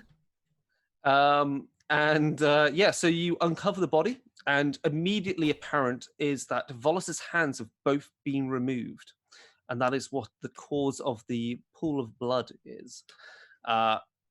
You can, obviously, you are quite good at this type of thing, so you can also investigate how they've been removed using a successful Medicaid test. The difficulty number on that is 3. Medicaid. I have that skill if you need some help. I was going to ask if it was investigate or Medicaid. Yes, it's Medicaid. Okay. Medicaid. I will definitely need help because I do not have points in that, so I'm going to be just rolling. I've got Medicaid as well. For some reason, I don't know why. Someone has it. You got to know where the things plug into the body, obviously. Yeah. Put the USB port in. So yeah, if someone wants to make a roll, make rolls for investigating the body, or if anyone wants to make some general investigation tests, you can make an investigation roll again with a difficulty number of 3. So it's rating. I'm plus not going to attribute? do any Oh no, it's on the intelligence, not willpower. So yeah, it would be your attribute plus the rating in the appropriate skill. So if it is investigation, it will be your intelligence, your intellect plus investigation, and that will give you a dice pool. So And the target number is who now? So Chick, what's your dice? What have you got? You've got intellect of 1. Okay. Not the brightest. But Wow. a Medicae of 2. Okay, so it gives you 3 dice. Mm-hmm. One of those has to be a wrath die, so it's a different color. Then you need to roll those, and anything that is a 4 or more is a success or an icon. Anything that is a 6 is called an exalted icon, and if you get a 6 on the wrath die, it does extra cool things for. It's basically a critical success. So that said, here we go. I rolled investigate, not medicate, because I can only roll 2 dice for medicate. So I rolled. I thought you'd known a lot about the human body. Yeah. I have a 6 on my wrath die, and I have 2 to supplement that. So I have 3 success, but a 6 on the wrath die. So I guess that's cool stuff. So you got, hold on, what was your full dice roll results? You got a 6 on the wrath die, and then got 4 and a 1. Okay, yeah, okay. So yeah, you've got in total 3 successes, which gives you enough. So you don't. It counts as a critical, but also it's the base number to beat the difficulty for the investigation. Okay, so you've succeeded on your investigation test. We'll get to that. Crystal, you seemed rather happy with your dice roll as well. I rolled investigate, and on 3 dice, I got 2 6s. One of the 6s is on a wrath dice. My dice are on fire today. That's pretty cool. I'm very scared to roll my dice now. I haven't seen on my Medicae roll. Fail critically at some point. Just wait, it's coming. Can you do that? Sorry, what was that, Chick? I said on my Medicae roll, I got a 6 on the wrath die, a 4 on a regular die, and a 3 on a regular die. So that is a critical success. 3 successes. Okay. We got a lot of crits in this particular investigation. Yeah. We will so never hold on, happen how many again. people got a 6 on the wrath die there? Because the other thing is that if you get a 6 on the wrath die, that also automatically generates a glory point for your glory pool. So rather than having to shift, we just got 3 more. Yes, we just that puts you up to 4 glory in total, and that's good for when things get difficult. The glory pool though will reset between sessions, so obviously you might want to spend these this session and use it. Okay. Anyway, right. So everyone that's succeeded, you've got the basic amount for all this.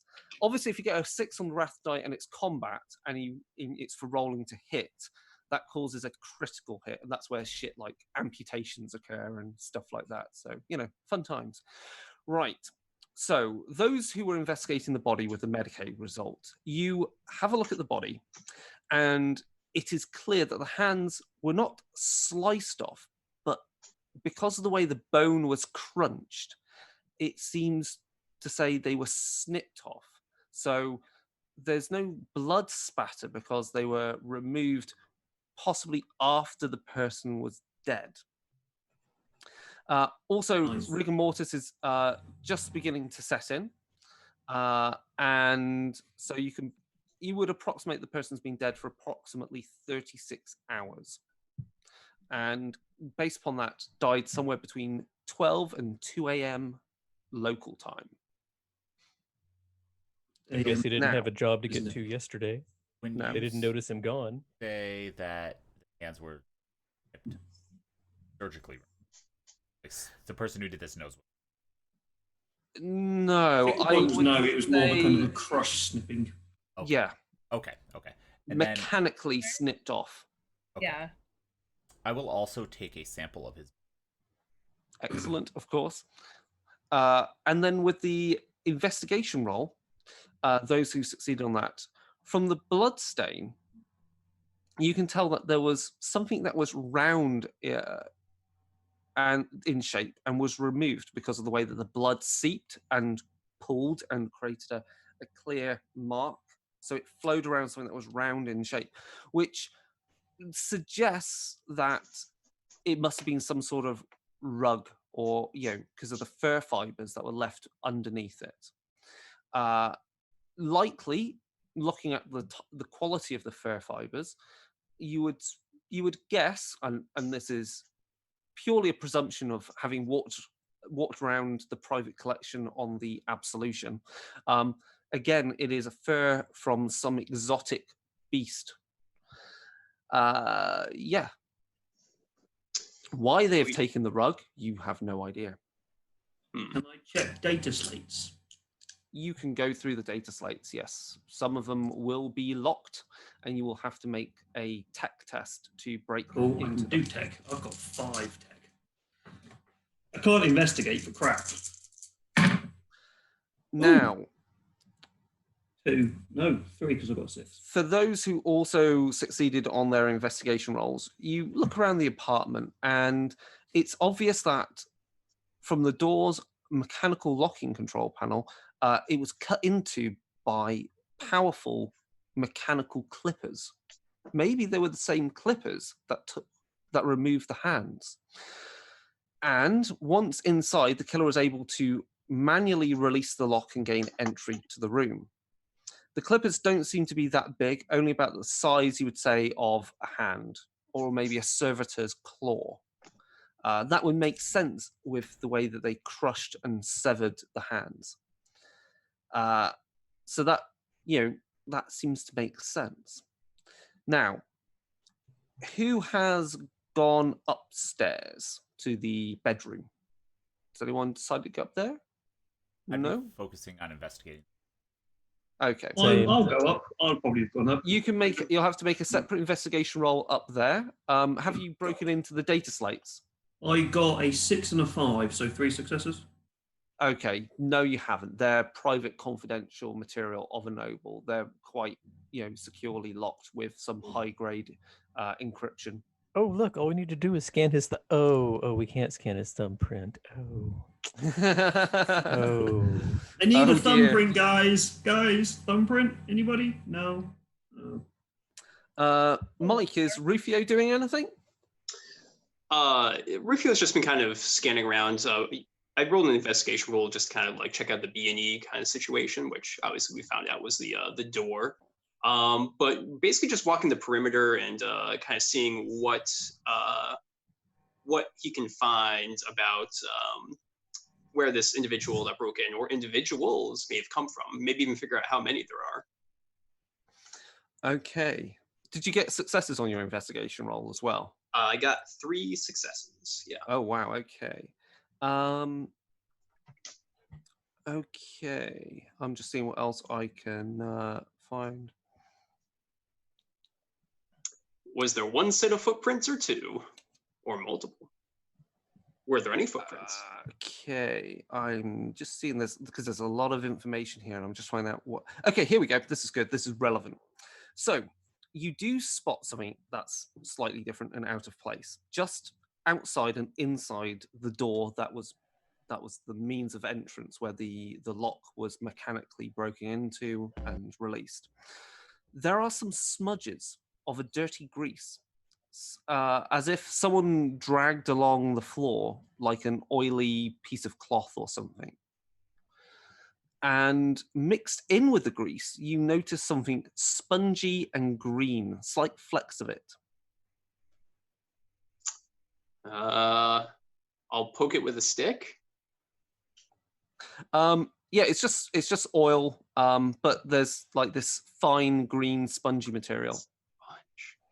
Oh, this is weird. I'll bring some to the Skitari. Yeah. See if he knows chemistry. Right. I think with that, who's investigating? Did anyone go up into the bedroom to do an investigation roll? I was going to head that way. I didn't get round to rolling it. Okay, go up into the bedroom. You head up there, and it is clear as you get up there. There's been a sign of struggle. There are tossed sheets. There are tables knocked over, personal effects on the floor. It looks as if Volus would have been awoke before the killer could murder him in his bed, and he attempted to fight back. It's not clear if the way that he, you're not sure exactly how he died, but given that there was a scuffle up here, you're now thinking maybe he was first of all thrown off the balcony, and that was the means of death before his hands were clipped off. Oh, But you can make further, that's just from reading the scene. Yeah, I'll make an investigation check. Yeah. And because we've not used any glory yet, can I use a glory point to add 1 dice in? Because I've only got You 2. can indeed. And I'm going to be nice and check with the group. Is the group okay with me doing this? I'm not going to Go use for it. the rules say, okay? So one thing with the glory points is it recommends you ask, but says you don't have to. Yeah. If you don't, So- then you get corruption, or I get ruin, whichever. Yeah. Really? Yeah, it's a good way of just forcing that. If you want the party to act a little bit PvP. Huh. Okay. Robot, no good. No. Do you want to spend a wrath? 1, a 2, and a 3. And I'm I'm going to spend a wrath to spend a re-roll. wrath point to re-roll all my fails. God. No. 4. 1 success. Success. Yeah, okay. Fine. Robot's crap at this. Obviously, having been doing that, Rufio comes up to you with a sample on, I don't know, mostly you've scraped it up with your knife. Yeah. Hey, Fortran. I found this like weird stuff. Looks like cooking oil with some like spongy green stuff. Here, I got a little sample on here. Any idea what this could be? It's out front by the door. Would I recognize it as anything? No, but you could use the Auspex to scan it. Okay, yeah, I was just wondering what I could use for that. Yes, so I'll use my Auspex to scan it.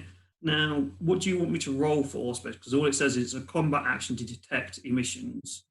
And We'll just say you can make a investigation roll. No, make a tech roll actually, because you're using it to do something very technical of scanning essentially matter and material. Your Auspex is not a standard Auspex. You use it to Jesus. do other stuff. Do you want to use a wrath point? Your I'm last going to use my last point? wrath point. Go on then. So I now have. It says no. Yeah. Go on. You lot used up all the luck. I blame you lot. It's got nothing.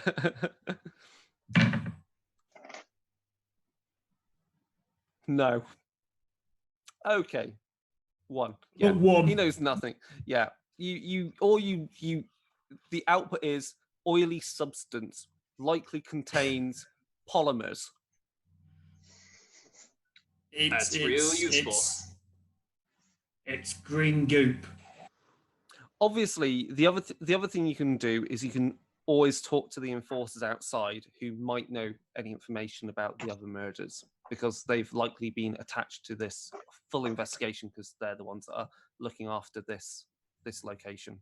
Yeah, you're a people person, right? Go talk to him. I'm going to sit down and start chastising my Auspex about how useless it is, and threaten it with taking it apart and not giving it its sacred machine oil this evening. Yeah, I could actually. Could I talk to the enforcers? Let's see. You could try it.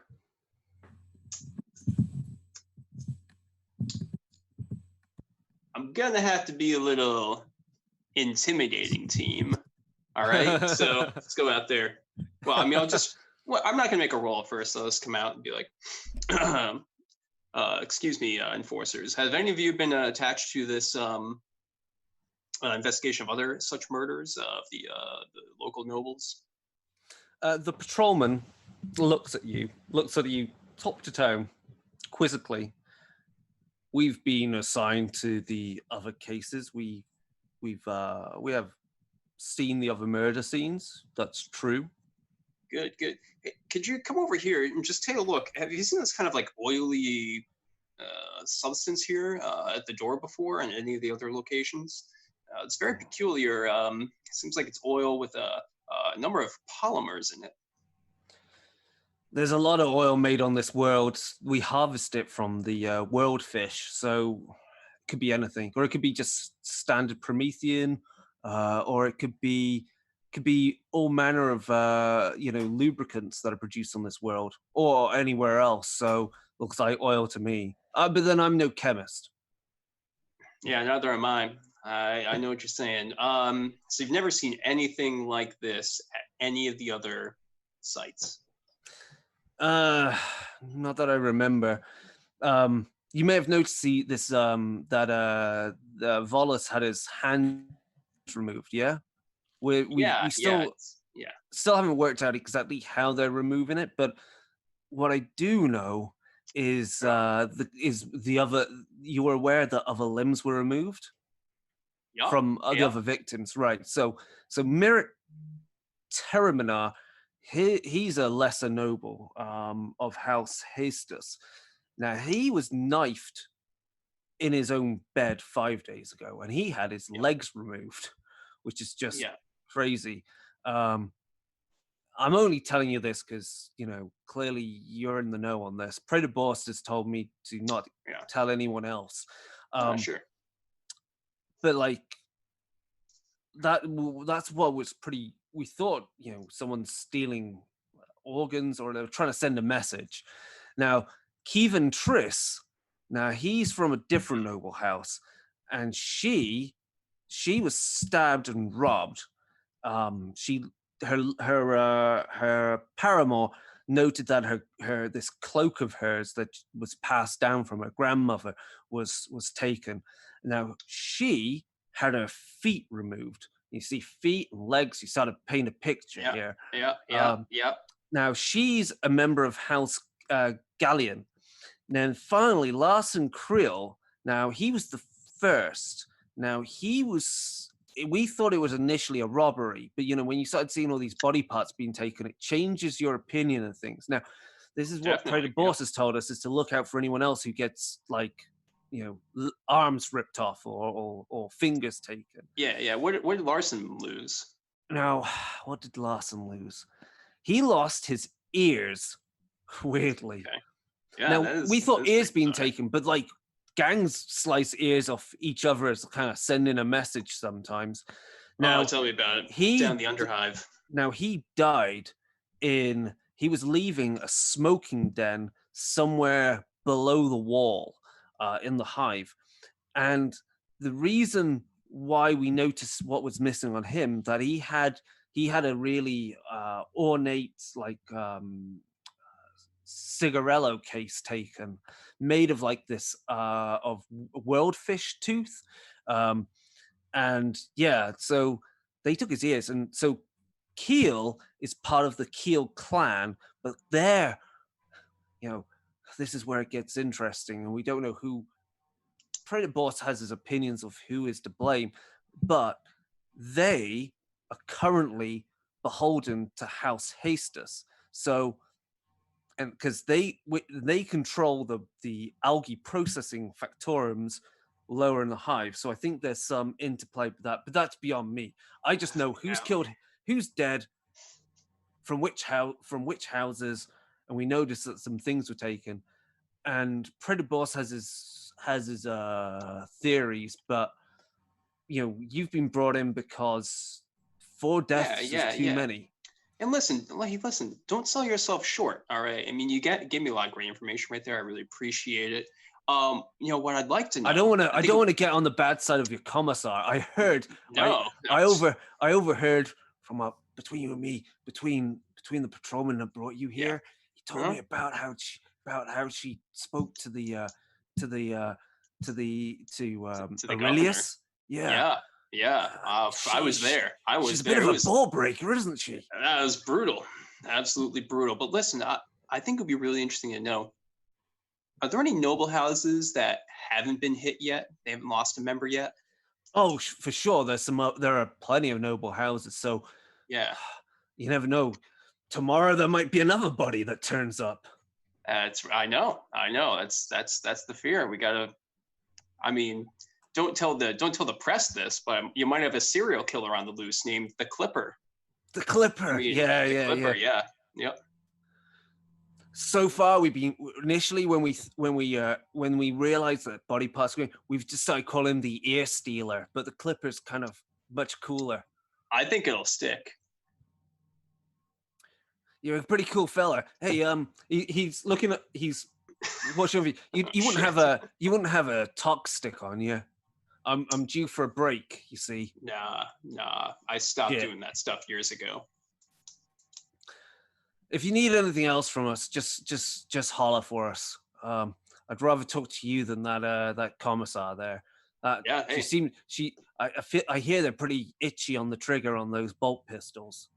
Definitely. But listen, I'm just a guy like you, okay? You know, I'm happy to talk whenever you want to. Sure. All right. Hey, Enforcer, what was your name? I'm Patrolman Delta 5 Sigma. Okay, Delta 5 Sigma. All right. Hey, great to meet you. Yeah, you too. Should I refer to you as sir anyway, by the way, just before you go, just so I don't No, listen, just call me Rufio. Sure. Right. With that, let's see. Is there anything else? So obviously, the other thing you can do is you do have access to the other murder scenes and apartments if anyone's, that where they've been murdered, especially in the case of Kievan Triss, because she was walking home, so you could always visit her apartment, and also Merritt Terebinar, you can go to his apartment because he was obviously murdered in his bed. So you can always visit those as well. Before we leave, and when everyone is done, I'm going to surgically remove his face. Wow. So, and then cover him back up with the blanket. And I'm going to roll that up and slide it into a case I have. Are you waiting for everyone else to go out the door first before you do this? Yes, I am. Okay, so wait. I got this. So Rufio will come in and be like, hey guys, I've got something I need to inform you all of. I've got some new information. Why don't we head to the bird out there and we'll talk about it from a secure location. And I'll get everyone to clear out. Right. So, I mean, we can have Ian's scene right here as he describes exactly the body horror that he's committing, because I want to hear it, and I think everyone else wants to hear it. Proceed, Ian. Yeah. So, once no one is around, I'm going to carefully, surgically remove the victim's face, preserving it so that in case we want to confuse people or perhaps infiltrate a location later on, I can attach it and wear it. Wow. Yes, with your scalpel fingers, you dexterously slice the face clean off. You unpeel it as if it was the skin of a banana. Now, can I ask, Ian, just so I know, just so I kind of understand the mechanics here. So you slice it off. Yeah.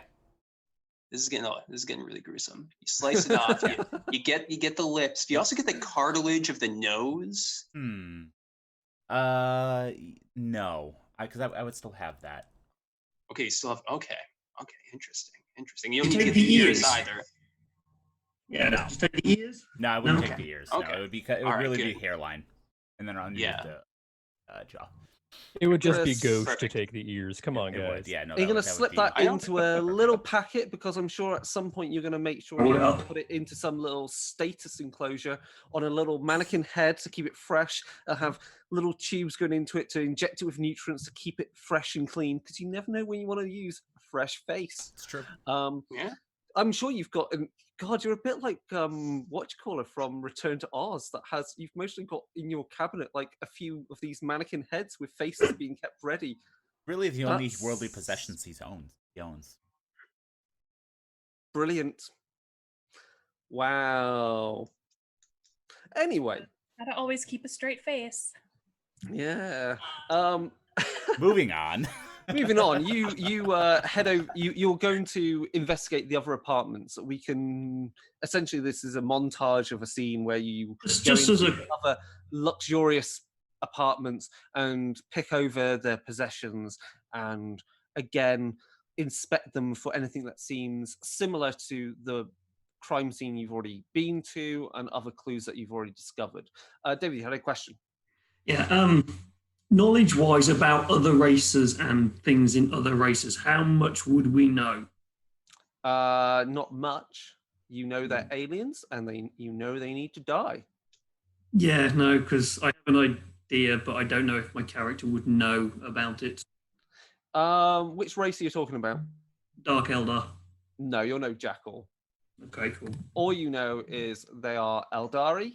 You know they are raiders, and you know they come out of the webway and attack and take away people. And The Eldari versions of Mr. Stabby here. Kind of, yeah.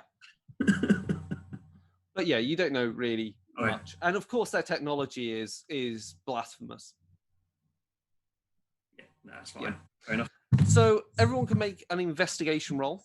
Difficulty number 3 again to investigate the other apartments. So this is just to see if you spot anything else. Nope. Oh yeah. Oh, we got 3 successes with a 6 on the wrath die. Nice. So that's a glory point. I only have a. Oh wait, no wait. It's a 6. A 6 counts as 2 success regardless of what that's right. Okay, so I have a 3. Yeah. But it's not on my wrath die this time. Okay. I have a 6 on my wrath die. What the hell? Yeah. Sister Mariana rolled 2 3s on her investigation, so she doesn't find anything. Okay, between the commissar and the beastman, between Rufio and Danica, you investigate the other bodies. The other crime scenes. The bodies are not there. Obviously, they've been taken away, ready to be interred in whatever mausoleums on this world. But going over. You notice that, like in one home in Merit's home, there, as you're looking through various drawers, you notice that there is part of his silver cutlery, his silverware, is missing.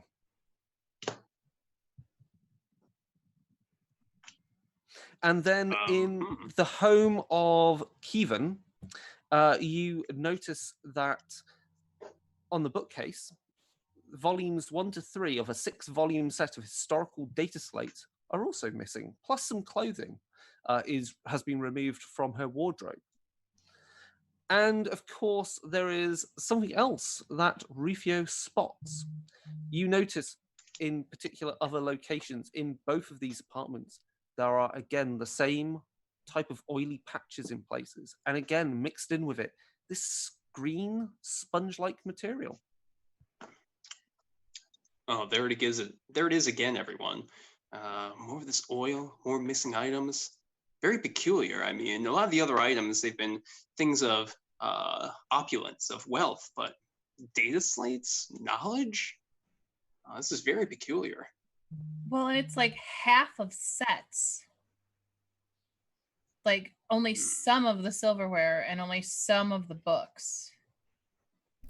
Does the pattern of missing body parts? No. Okay. I mean, we've hands, feet, legs, and ears. I mean, it's not quite a full body at this point, and they got a long way to go before they get to that. Well, the night is still young. It is, Mariana. Can I ask a rules question, because I can't seem to find it? Go for it. What's a complication again? Complication is a 1 on the wrath die. Okay, that's fair enough. That's what I was thinking, but that's basically either I do something at the moment that complicates things for you, or I generate a ruin point and keep it for later to do something nasty. I get to re-roll those on tech tests. Yeah. Would there be a role for me to figure out if there is any sort of connection between historic, like cults or anything like that, that would take items or take body parts? You can That would be scholar, wouldn't it? That's a scholar test. Oh, thank goodness I have some of that. Can I make the same roll? Yeah, sure. I am going to do so. I have 4 successes with a 6 on my wrath die. Oh, wow. Can you not stop stealing all my results? I have 3 successes, 1 6 on a regular die. Okay. From what you're aware of, there are throughout history, on various different worlds, there have been a multitude of different cults that have had either they would steal body parts. That's fairly understandable. Stealing of body parts is typical of cults that generally fall to the disdainful and disgusting act of cannibalism. Though there are also have been legends of cults, or at least individuals who've taken to various dark arts, who have stolen body parts to create simulacra of people. So they've made people, Frankenstein's monsters kind of thing, which again is considered a horrific act and blasphemous, because these creatures often, when they're created, even though they are animated, they have no souls, or at least that is the belief of the ecclesiarchy. There is no redeeming quality of these creatures whatsoever, and generally when they're made and created, they have led to death and destruction, and the best result has often been an inquisitor or various members of the ecclesiarchy destroying such entities. As for the removal and stealing of items, I mean, again, there are cults dedicated to opulence and so forth, but also at the same time, this could easily be the work of thieves, body snatchers, and also people taking advantage of the luxurious living of the victims and taking the items to sell them in the black market. So there's nothing really that links it all together, other than perhaps, you have to go green goop down hive. Can I scan the green goop again? You may do. You can roll that now. I'm not expecting anything from this. Oh, I got 3 successes. Okay. We're gonna kick into Novelty. So as you start scanning something, there's a rap on the door. Well, no, there isn't even a rap on the door to the apartment. The doors of the apartment swing open, and striding in comes a man dressed in fine clothes. They are black and dark green. He is tall. He has a pinched face, has severe facial structure. His left arm is entirely cybernetic, and he is rarely without his eagle-headed cane. He has a quiller's worked into his belt buckle and his boots, and also at the top of his boots is clearly his allegiance is to the Imperium. He is aloof, and he has a grey hair that's almost kind of like a 18th century wig. He's got a cravat with various gemstones holding it in place. And as he walks in, let me just get to the nice bit of dialogue for him, because he is classically imperial. Where are we? He announces his presence. I'm Praetor Boss. What are you doing here? Who gave you authority to enter this crime scene? I will pull out my insignia and go, I am Commissar Danica Kern, and I am under Lord I'm going to pronounce this Veronius. Veronius's orders. Ah, you are Veronius's investigators. I don't have any need for you. We already have an idea of who is to blame for this. Wonderful. Would you be willing to share? Maybe. I I have my suspicions. There's a lot to discuss. What have you found so far? I'd be interested in what you believe is at work here. While he's I believe I asked you the question first. while he's talking, I'm gonna circle behind him over by the open door silently. As you do that, you also notice that he's got there are 5 enforcers with him as well, who are also watching all of you. I think I asked you the question first, Commissar, and here I have total authority. I accept you are here under Veronis's will, but I asked you the question. Commissar, recommend you show your own authority.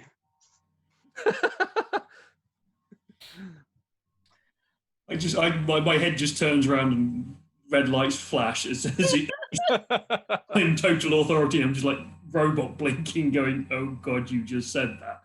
All right, I am going to make my leadership roll and exert my authority. Okay.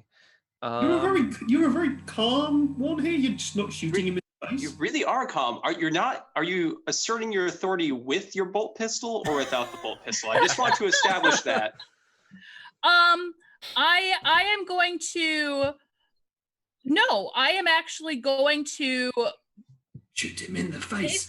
I am going to stand up taller. I am going to make myself bigger and take up more space. Wow. And I'm going to look him directly in the eye. This is some next level commissarship right here. I like it. So you're really toe to toe with him. Yeah, I am not going to back down to him at all. Excellent. Right. The difficulty number on this is difficulty 5 though, because he is also not willing to bend to the will of anyone. Wonderful. Do you wish to spend a glory? Commissar, recommend glory. I would spend a recommend glory. Add a dice. You get to roll an extra die. Yeah. Okay. So, hold on a second. Nope. Ooh. And oh my God. All right. So I have how many sixes? I have a total of 5 6s and a 4. Holy cow. Jeez. 5 6s and a 4. I rolled 10 dice for my leadership. Holy shit. Ow. We just witnessed some of the best commissarship ever. That's why she's in charge. I was about to start murdering people, but I guess I'll sit back. I'm going to take the Emperor's dick itself and whack it down on the table. So, okay. So of this, right, you can take, 2 of those 6s and your 4 is the requisite difficulty number to beat. So they go in, you beat the difficulty. That leaves you with 3 6s. Now, you can use those for narrative flair and also bank some for glory if you wish. Now, do you want to bank any for glory? Yeah, I'll bank 1 for glory. If you want, though, because noting that glory is going to reset at the end of this session, for the next session, I would actually spend all of it now. Oh, yeah, let's just... Yeah, okay, spend all of it now. I am just going to him your bitch. normally wipe the floor with this dude. Excellent. Can you spend some of those extra successes so that his men go back home and tell all of their friends how he was just pwned by the new commissar? I am going to subvertly give that suggestion. He's going to have to go home and think of a new career. How do you wish to berate him then? I am going to basically tell him how dare he question my authority, and that his planet is under the protection of the Empire, and they should be grateful for everything that we are giving them right now, because I have much better things to do than to listen to you try to bully me around, and I'm not standing for it. Cool. Through again, this beration goes on for quite some time. It is top to bottom, just everything. You even insult the way he's dressed. You just. Oh yeah, it's totally not appropriate for his station. No, and by the end of it, you actually are the one that's holding his cane. As you're pointing out everything in the room, like, have you not seen this oil stain here? There's a sponge mess that's seen everything. You're not aware of the way the bodies have been, everything's been sliced off. All these things you're pointing out. At which point he's found a chair to sit in. He's listened to this. He sat down, and you are like shouting in his face, and he's pouring himself a glass of Amasec, and he's just sipping from it. If you're quite done, Commissar, then I'll explain what I believe is the reason for these murders, for the spate of murders.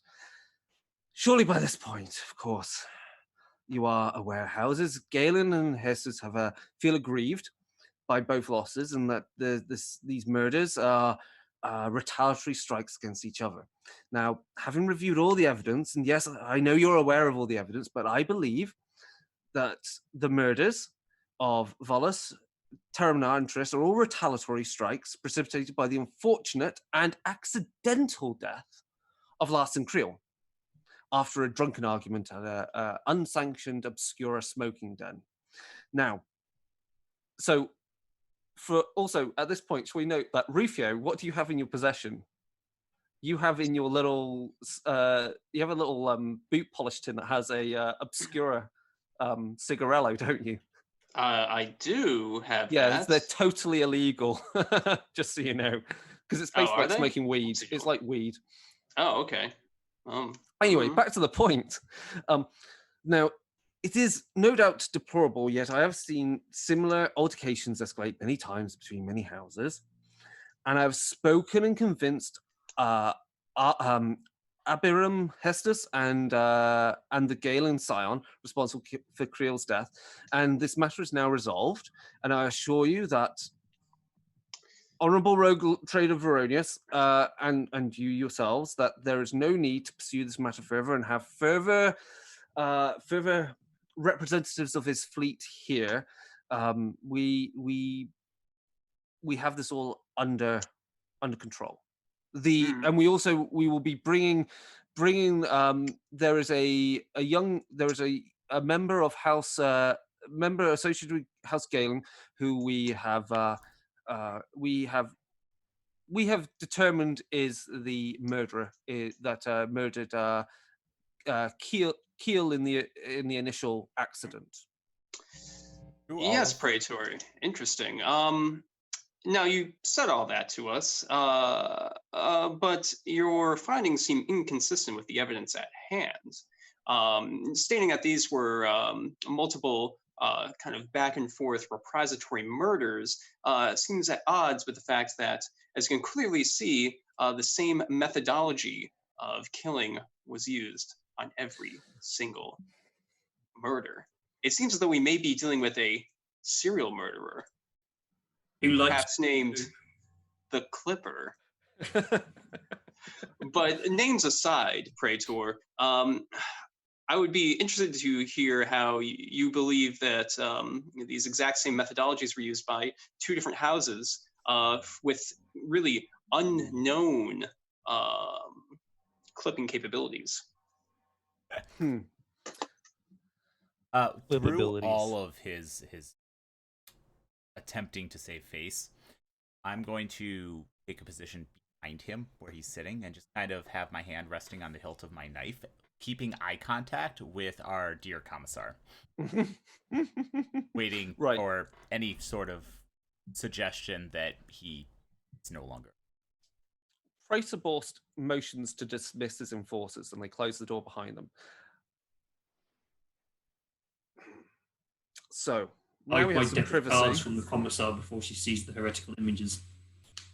What will happen is that tomorrow, Giga Vaton, him and Keel had a history of arguments, and so it will seem that he is the one that killed Keel, and so instigated this spate of murders, retaliatory attacks. Now, he, of course, will plead innocent, though he will be executed for his crimes. Obviously, this deals with the situation, though I am aware you, of course, are not satisfied with this. And so I suggest that for the benefit of the hive, of the nobility, of industry, we proceed with with the cases I've laid out, with Giga Vaten implicated for the crime.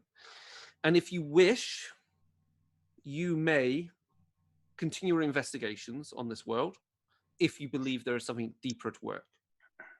Though, as you are aware, and I'm sure Prefect Aurelius has already made clear, I do not have the manpower to put towards a deeper investigation of this kind. But if you think there is something darker at hand, then I submit to your authority on this matter. Wonderful. So here's what you are going to do instead.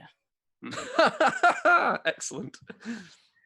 So you are going to bring this individual in to me directly. And then you are going to take your men.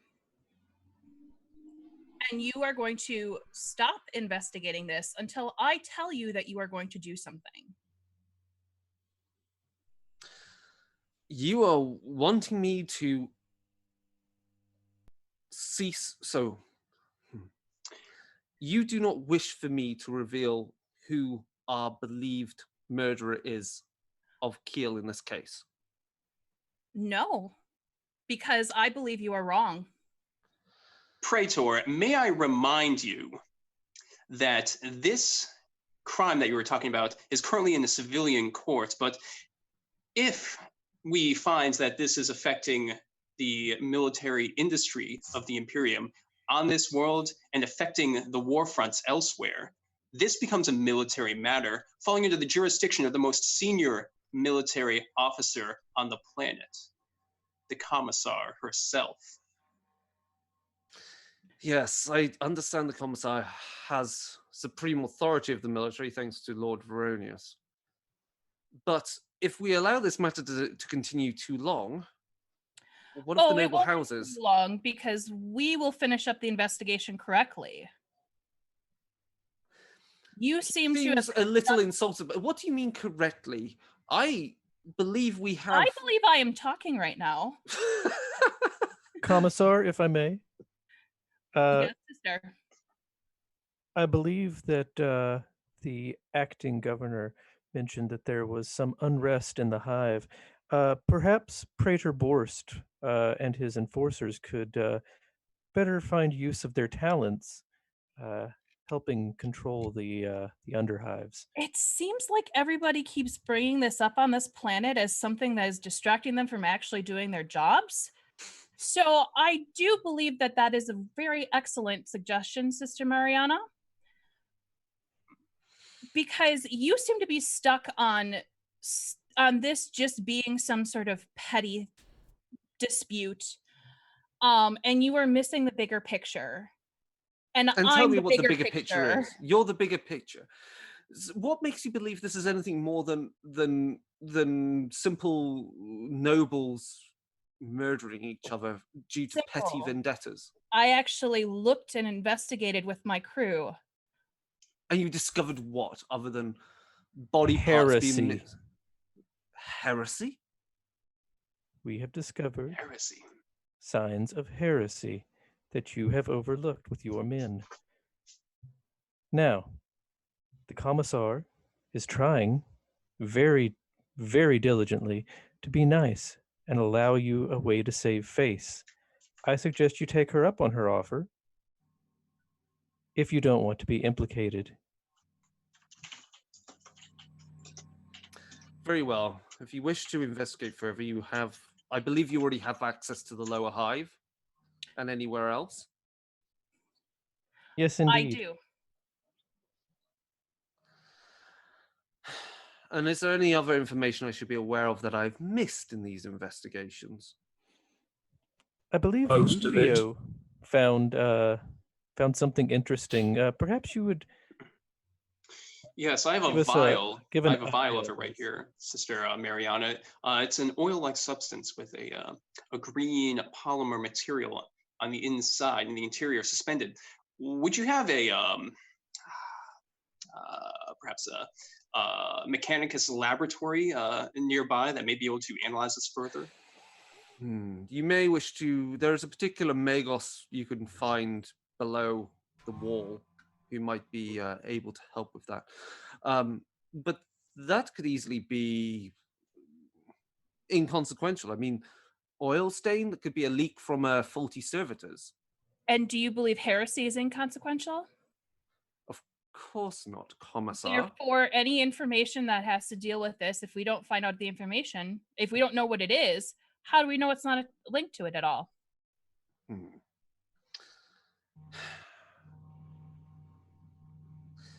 Just, if you wish to continue your investigations, by all means do so. I will deal with other matters and keep things in check with the nobility. I will inform them that my investigations are not fully concluded, but that with the help of yourselves, we will find the true killer. Now, some of the nobles may not be happy about this, that this investigation has gone on longer than it should do, but... Then they can come and talk to me. Yes, they can come talk to you. And with that, he smiles, stands up. They can come talk to you. Good. I have that on record, do I? Sure. Well, I bid you good day then, Commissar. And with that, he walks out, good day, and slams the door, forgetting his cane. You now have his cane, which you can walk around with under your arm. Yes. Before he leaves, he's annoyed me a little bit, even though I've not really done anything. I'm hoping I'm not going to fuck this up. I apologise if I ruin the entire story now. As he leaves, I'm going to quickly unholster my galvanic rifle and shoot the door next to his head. I'm not aiming for him. I'm trying to put a warning shot close to his head, just to prove that there's more people here than just... that we just don't like him in general. And that he's you want to send a warning shot at him. Does anyone want to prevent him doing that? Nope. Nope. Okay. The Skitarii is too quick. As you do that, you fire a shot off. I'm sure that's going to blast apart some very opulent-looking piece of decoration.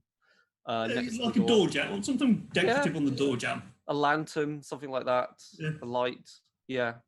Do you want me to blast it apart? No, you don't need to. You blast it apart in a shower of sparks, causing Protoboros to pause. Yes, I get the point that my life is forfeit in this, if you deem fit. But mark my words, you do your duty to the Emperor, and I'll do mine.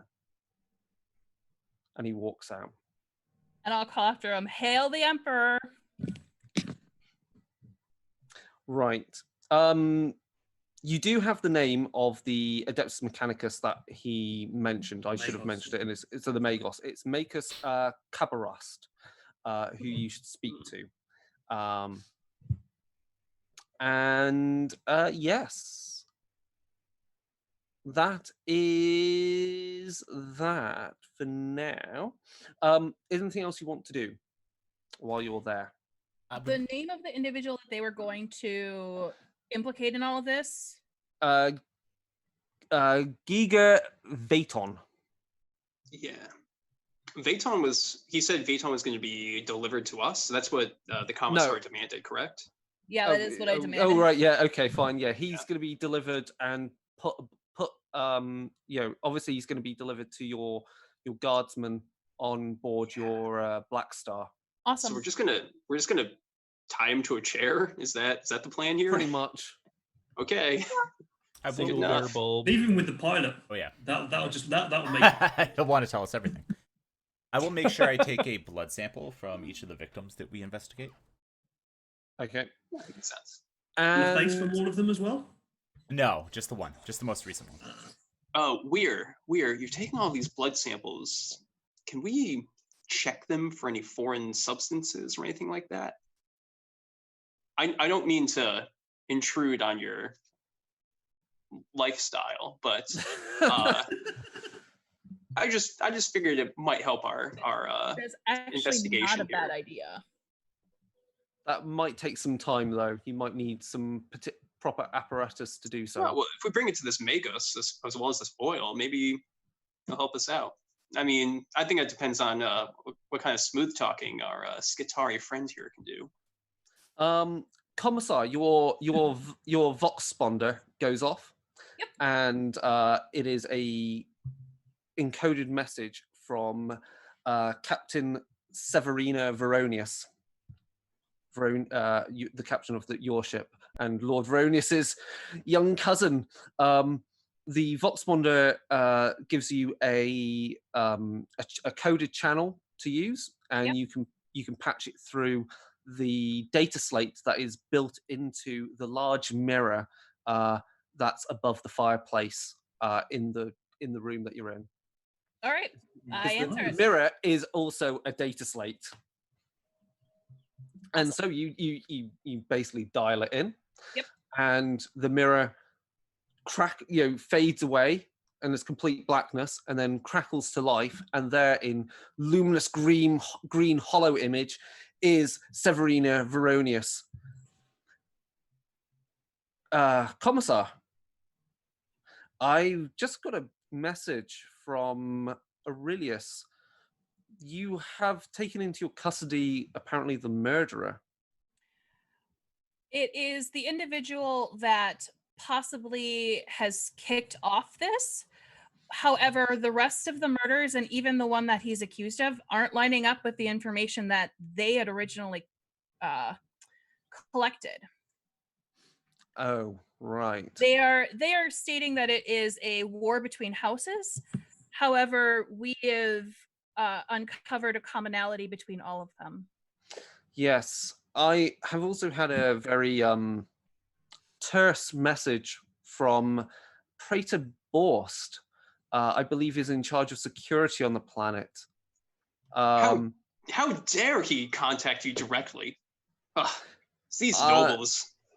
I also informed him of exactly that. I suggested that if he had any problem with the investigation, that he should refer to the commissar herself. So you are continuing investigations, obviously. Yes. Yes. Good. I am taking this individual. Should he prove to be guilty, he will be executed. However, I do need to question him before this happens. Of course. And then, what is your next line of investigation then? I just need to be aware if I need to send any further support at any point. We have suspicion that we will need to be going down into the hive to uncover a substance found at a couple of the locations that we are unable to identify. Excellent. Okay. Well, remember that once you're below the wall, your authority bestowed upon you as part of Veronis's fleet, it will matter little in certain circles. Rufio, I suggest that in those matters, in that location, you are perhaps better at leading the investigation. No offense, but you have lived a long time amongst the scum. Yes. I mean, that's where I came from, down in the very depths of the hive. And I would be happy to lead the investigation there, but I will, of course, include the stern guidance of our commissar here. And of course, it may be very useful to have Sister Mariana there to some of these people down the hive can be very fanatical. I feel like she may have some useful arguments with and against them. Well, I will leave you to your investigations. I'm sure you wish to continue with haste on this matter. The Emperor protects. The Emperor and then protects. The hollow signal goes off. Yes, exactly. Very good. Right. Oh, I'm already getting customer service complaints. Yes. Okay. So, do you wish to proceed with haste to find Magus Cabarast? Yes, I think we should. Now, Commissar, what do you think about for the duration of our movement down into the underhive, or into the hive below the walls? Should we have our dropship take off and perhaps be mobile, and also keep this prisoner of ours secure? I think that's a good idea, but I hesitate to send it too far. Understood. Because Understood. if we need to get out quick. Oh no, exactly. That's what I'm thinking. Keep it mobile, keep it, or at least send it maybe to a more secure location than just this landing pad at this noble's residence. Yeah, that might be a good idea. I would hate for a certain, praetor or anyone else to believe that they can just take my ship, because that's just not going to happen. Indeed, agreed. Yeah, good luck taking on the Imperial Guardsmen on your lander. They're like armed with hell guns, which are basically las guns with hotshot laser power packs. There are, but the praetor has hundreds of enforcers that he could potentially use, and he's very unhappy with us. So I would merely just take a more cautious stance at the moment. I mean, at the drop of a hat, your pilot could fire off some missiles as well at close range. This is true. So don't worry about them. That said, as we go down lower into the hive, I would highly recommend a show of force, if you will. This would be a good place. We're not in civilized society anymore. There's gangsters, Jews, and the like. It's so you want me to scavies and everything else. We don't need to shoot anyone just yet, but keep your guns out and at the ready, and keep your knives on hand, Weir. I mean, do we want to go in looking differently or trying to blend in? Well, we're gonna need to do a little bit of a makeover here. Mr. Mariana will not be hiding her light under a bushel. She is clad in the raiment of her order, and she does not do stealth. So, Sister Mariana, that's a good point. We could descend as not religious pilgrims, but maybe some kind of fanatical cults. They'll want to stay away from us then, especially if we're packing a lot of heat. I'm a robot. Well, if we put a big robe on you, you'll just look like a death I refuse to bow to anybody else's religion. The Omnisire is all hail the Omnisire. Okay, well, I'm just asking you to Praise put the this new flesh. I just want you to put this brown cloak on, okay, instead of the red cloak. Can you do that? Or can we find you a bigger red cloak? Would that be sufficient, Fortran? Bigger, redder cloak. A bigger, redder cloak. Now, I will wear a bigger, redder cloak. Okay, great. And then I hold up my massive galvanic rifle, which is probably about 3 foot long. Okay, perfect. Good. All right. Well, I mean, and my big flashy red eyes. Didn't the praetor say that he would give us a escort down? No, I think he said that his authority does not extend down there, so he will not be able to give us an escort. No. He doesn't have. He could give you enforcers as escorts, but he can't right now. Okay. I would trust us over his help. We don't need the help of the temporal authority here. We have the God Emperor on our side. I think the sister's saying she's got a bolt pistol, and that's her authority. Yes, and you're definitely right, Sister Mariana. But I think if we go down as looking like some sort of a redemptionist cult or something like that, and you as our stern leader, I don't think anyone's going to bother us while we're down there. Has anyone ever been toes on the floor staring at them? I'm quite familiar with underhives. I've been to a few. Okay. I was born and raised in one. Oh, really? So was I.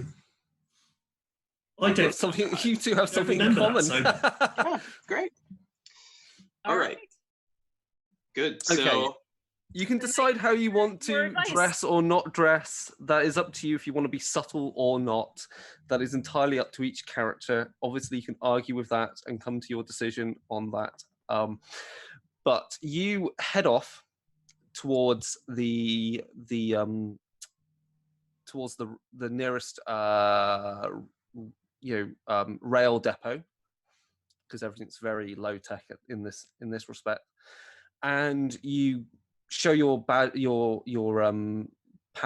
and your badge of authority, and the workers who operate the rail yard, find a carriage for you to sit. And once other people have got on board, and generally members of guilds, people who are not nobility but are not workers, who are the go-between, they get on board. Obviously, a lot of gear is also brought on board, and soon enough, the carriage, sets off at some high speed, and it descends. It goes in a circuit around the outside of the hive and then weaves in and out of the hive itself. And before long, all daylight, what daylight there is on this world, disappears, and you're within the inside of the hive and below the wall. All the opulence you were used to is now given way to, vast amounts of industry, pipes, various other bits of machinery. At some points, you're high above an entire dome. A dome is like literally the space of a city itself, and you can look down upon it. And within that dome, there is numerous areas of industry taking place as they're processing oil, or processing, or making arms, or processing the algae. Interestingly, the carriages that lock onto the back of your carriage, some are like designed to carry vast amounts of the processed algae before it goes off world. And finally, you get to where you're heading to, which is a part of the upper part of the hive, of the factory area of the hive, which has all the insignia of the Adeptus Mechanicus. This is where you will find the Magus that you believe should have further information on the matter. And again, there are numerous statues and statues and things that represent the Adeptus Mechanicus, various heroes or magi from ages past. The huge half machine, half skull image emblazoned everywhere in that black and white colouring that is so typical of the Adeptus Mechanicus.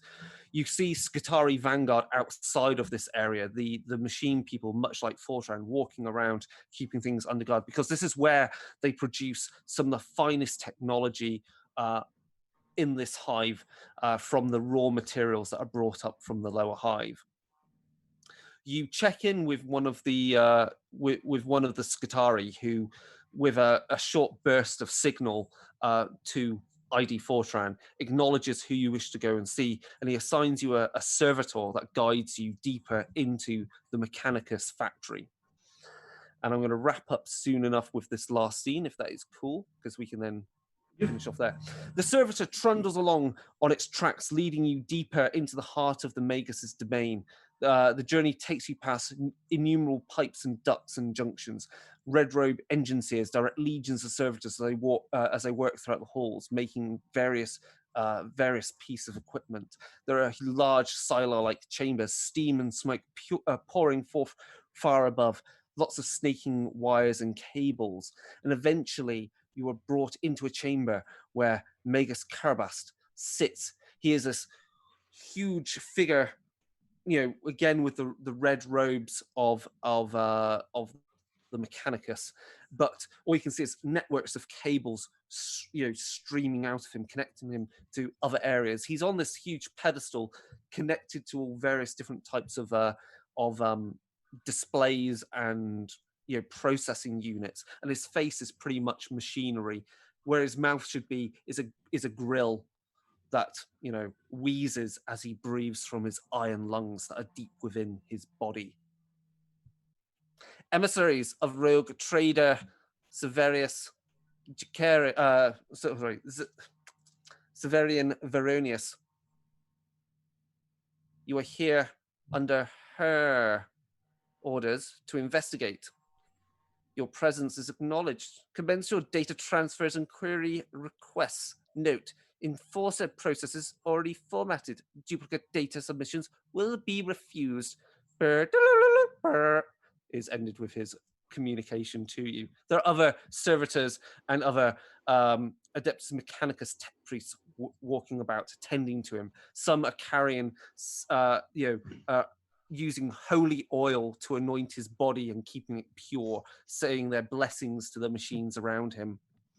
There are also various hollow displays around. It is quite cool, but also quite baroque and very dark and grim. So, what do you want to ask him? What do you want to ask Magus Karabast? Well, Fortran, I think you should Yeah. get the information you need here. Yeah, I'm not going to do the mechanical speech bit. I'm just going to speak normally because mechanical speech is annoying. Oh, great Magos. It is an honor to meet someone of your stature after having lost my tech priest. ID Fortran, dispense with the pleasantries. Those are kept for your friends here. Acknowledge. Acknowledge. Commence with full data download. I move up to him and I plug my finger into him. Download all the information into him that we've already had, and I make a request for a new Auspex because my Auspex is broken. Yes, Auspex substandard. We have a better model. One of my designs. Upgrade would be better. Thank you. It will be dispensed post haste. Thank you. Submit your questions now, Commissar.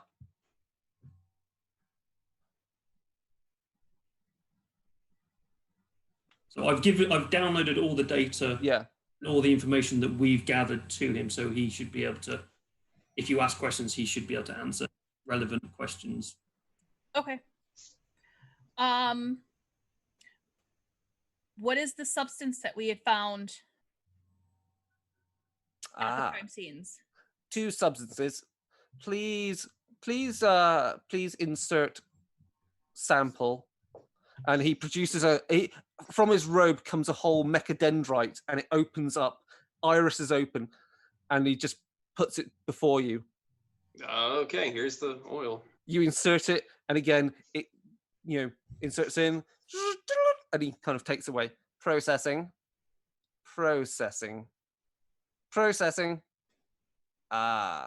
Excellent. 2 samples found. First, standard Hive iodine lubricant designation L32 byproduct of natural world fish oil harvested and processed in lower hive. Harvesting protocols not optimized. Unacceptable wastage due to sub-optimization. Process not within Adeptus Mechanicus remit. Substance 2 within sample. Aquatic biomass designation species B267675-86. Main purpose of hive iodine production facility 6467.24 million tons harvested, processed and shipped last imperial year. Principal ingress via lower hive docks. So you're saying it's common algae suspended in cheap oil that's not to your standards? Correct. Oil is byproduct used as a typical lubricant on servitors or on machinery. Biomass is not native to oil. Suggestion. Biomass has infiltrated oil by user of device or of servitor. Origin of servitor or device is lower hive. Okay. I mean, we can go down to the lower hive, everyone. That's just got to be ready for it. Geared up. I don't know. Any other questions for the Magos here? Do we want to? Weir. Do you want to have to do a little blood test here? Oh yeah, you could submit blood samples. Go for it. I pull forth the 4 blood samples. He takes all four mechadendrites come out of nowhere and take them and start processing. Blood samples. Initiating, processing. You start seeing a reel of paper coming out of some dot matrix printer off to the side. Submit query. Designation, death cult assassin. Yes. Is there anything foreign in the blood? Negative. No drug Poison? usage or anything like that. No poisons. No. Secondary question deemed superficial. Refer to original message. Reread for further instruction. Designation negative. Okay, great. Yeah, just give us that printout. Send it to our ship. Where you get an entire printout of the blood samples. You do get them returned because he designates you as a death cult assassin, so understands your ways, and you've now got full information on the blood types because he's got whole records on their families. So you know what blood type it is. You know other genetic information. It's great. Nice. Fantastic. All right. Submit further questions.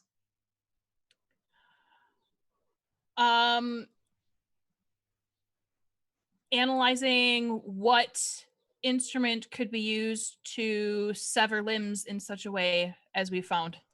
Processing.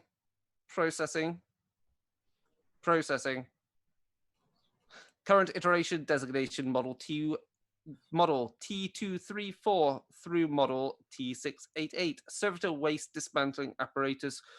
Colloquial designation power claw requires thermic plasma induction coils mounted on tracked chassis. Designation model U734. Main application worldfish dismantling. Improper application against door and body parts. 82% chance. Tool was obsolete. Model designation T100 through model T233. Smaller hand portable integration power core redundant tool disposed of through standard channels. Standard channels means distributed lower hive for reuse by hive.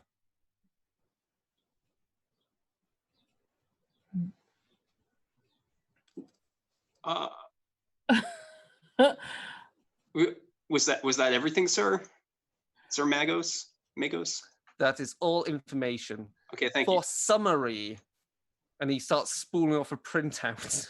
Okay, thanks. Oh, good. That's great. There are two possible items. One is a servitor power claw with models as printed, and the other is a portable, smaller hand portable power claw, models as printed.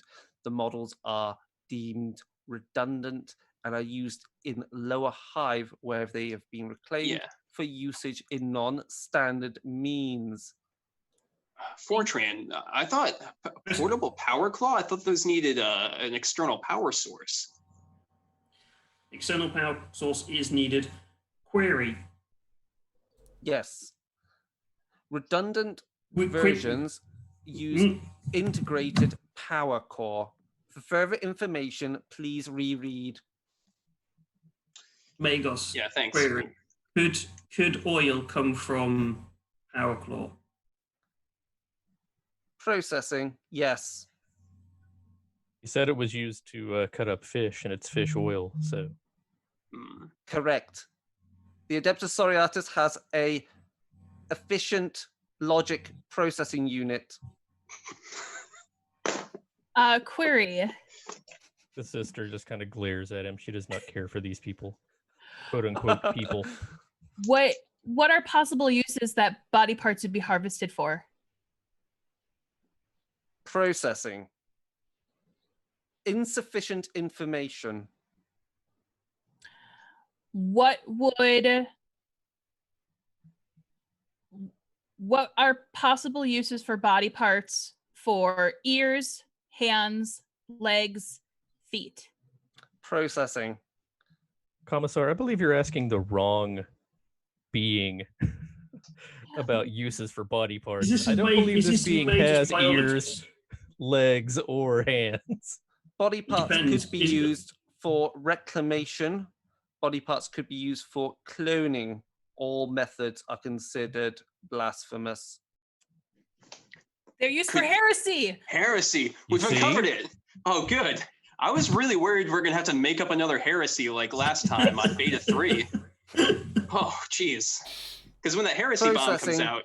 Incoming transmission.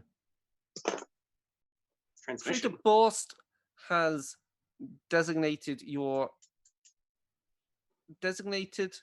further investigation is ongoing. Please input further information on Traitor Borst investigation. I've input everything already. Processing. Armed conflict among superfluous upper hive communities predicted to impede ration production by negative 22.3%. With further escalation if immediate action not taken to suppress the protocol implemented by civil functionary designation protocols projected 78% successful given current variables with diminishing probabilities of additional biomass terminations ensue. However, protocol has not been implemented. Question, why? Wait, which protocol? Commissar. I believe protocol implemented has not been processed. Designation Commissar Kern has implemented alternative protocol. Protocol is currently in process. Correct. Why have you done this, Commissar? You're impeding hive operation.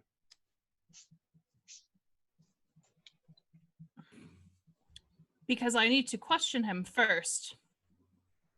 Questions considered superfluous. Biomass terminations considered superfluous. Upper hive deaths considered superfluous.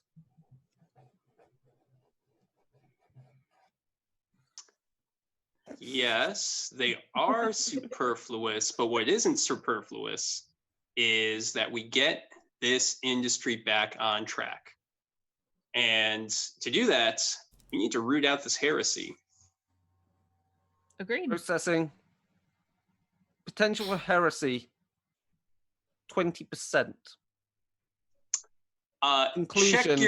Check your numbers there, Mr. Magus. I think they're a bit higher. Oh, as you say that, I crack you in the back of the head with the butt of my rifle for committing heresy against the Magos. Processing. Potential for heresy, 20%. Potential for fallout if heresy is deemed true, 70%. Reprocessing. Commissar Kern, protocol deemed necessary.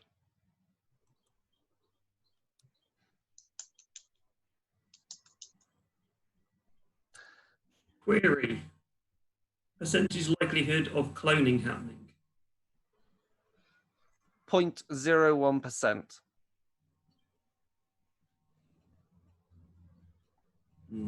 Still a percent, 0.01, but... Awaiting further communication from designation Commissar Kern. Quick question. What was the protocol that was meant to be enacted? Yeah, that's what I'm trying to figure out. I think the protocol that he's talking about is just letting the patsy take the fall.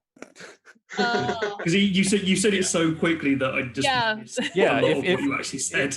If we just let this possibly innocent person die for these crimes, then hey, the hoi polloi is like, oh great, they fixed the problem and they get back to work. So exactly, yeah. Oh. Gotcha. I can follow this. Why can't you guys? No, I can follow it. Query.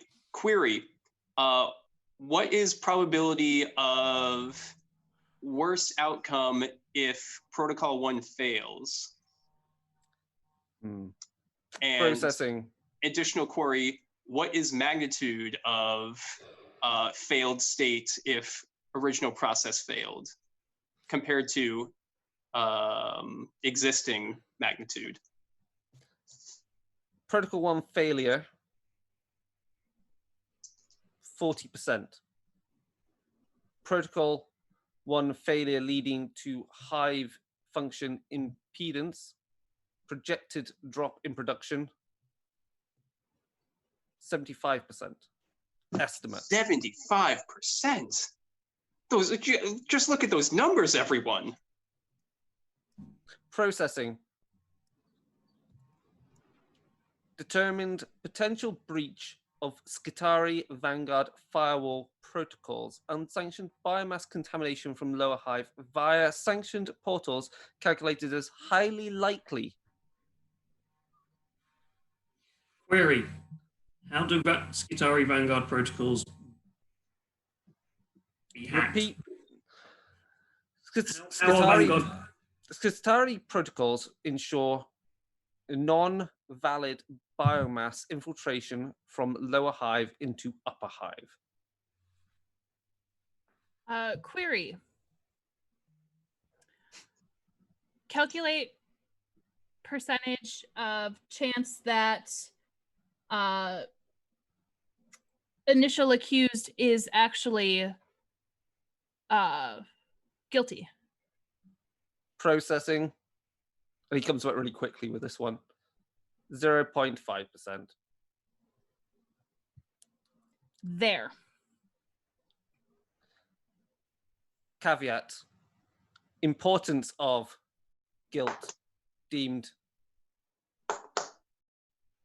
unimportant. Superfluous biomass termination. The commissar was like, even if it's 0.01%, that's significant. This is 50 times that, and you're like, eh.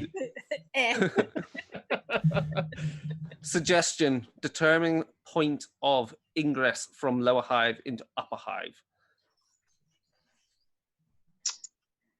Thank you. That's a good idea. Percentage likely position of biomass infiltration. Designation evil crete, vulnerable to outside protocols. Recommendation. Processing. Recommendation complete. Commissar, designation Danica Kern. Submit queries to evil crete before biomass is euthanized for spare servitor parts. And he prints out, and you've literally got a printout that goes designation, your name, designation, Evil Crete. It gives you the location of him, which is SIST386, which is a subjunction that basically does stuff with the railroads, with the moving of algae. And it says, it's basically an authorization that once you've finished your investigation, once you've finished your queries with him, that you are authorized to euthanize him and deliver his body as spare parts to the nearest processing location. All right. Is this the servitor? This is the servitor then that we get. Cool. Processing. Servitor unit K98 assigned to direct you to station SIST386. I'm going to get me a power claw. All right. And that is where we will leave it for this session before you go off to the rail yards. I want me a power claw. I want to pull apart that servitor and get me a power claw. And that is session 1 of 40K. Over. Being yelled at in robot is really confusing. Yeah, really. Oh. You awesome. see why I can't be. I'm there is a whole way that admin meant to speak that be horrendously logical. It's scripted. It takes a bit longer to think of different things he might say, which is why you're always going processing. Processing. That's a good trick. Yeah. Awesome. But yeah, that's where we're up to. So yes, there is murder and conspiracy and potential heresy afoot on the world of Charybdion, and you are descending deeper into the Underhive. into the hive itself. And there is lots to do. But yes, with that, thank you for session 1, guys. It's been great. I think we've learned a lot about everyone's characters. Commissar bosses the crap out of everything. Amazingly so. It's been really cool. XP wise, I'm going to deal with off screen because we were running out of time. And I think the commissar though can pick up a wrath point, personal wrath point for this session to carry over to next, because you did awesome. And with that, if people want to follow up, they can. I think Mike has already mentioned Darkhammer. They can go over to www.darker-days.org and go to our Darkhammer episodes, where we've got a episode that's totally devoted to Necromunda and the Underhive, which will possibly give you some flavor of what you're going to witness in the Underhive of Charybdion. Obviously, from there, you can get in contact with Darker Days via all the various means, methods: Facebook, Instagram, our email, our Discord. And of course, you can discuss more things about this session and more either on this Discord or go over to Gehenna Gaming's Discord. And of course, find out about other streamed games.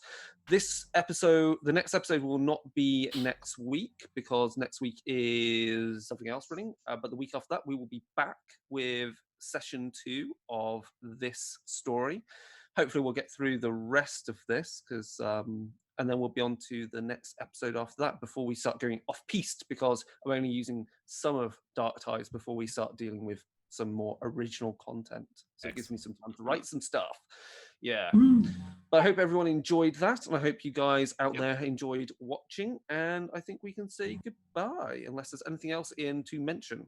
Just make sure you tune in every other Sunday to catch more of this show, and make sure you tune in, subscribe, or follow us for any other great content from Gehenna Gaming, and make sure you find the Darker Days Radio podcast as well as the Gehenna Gaming podcast and follow both of those, because they're fantastic.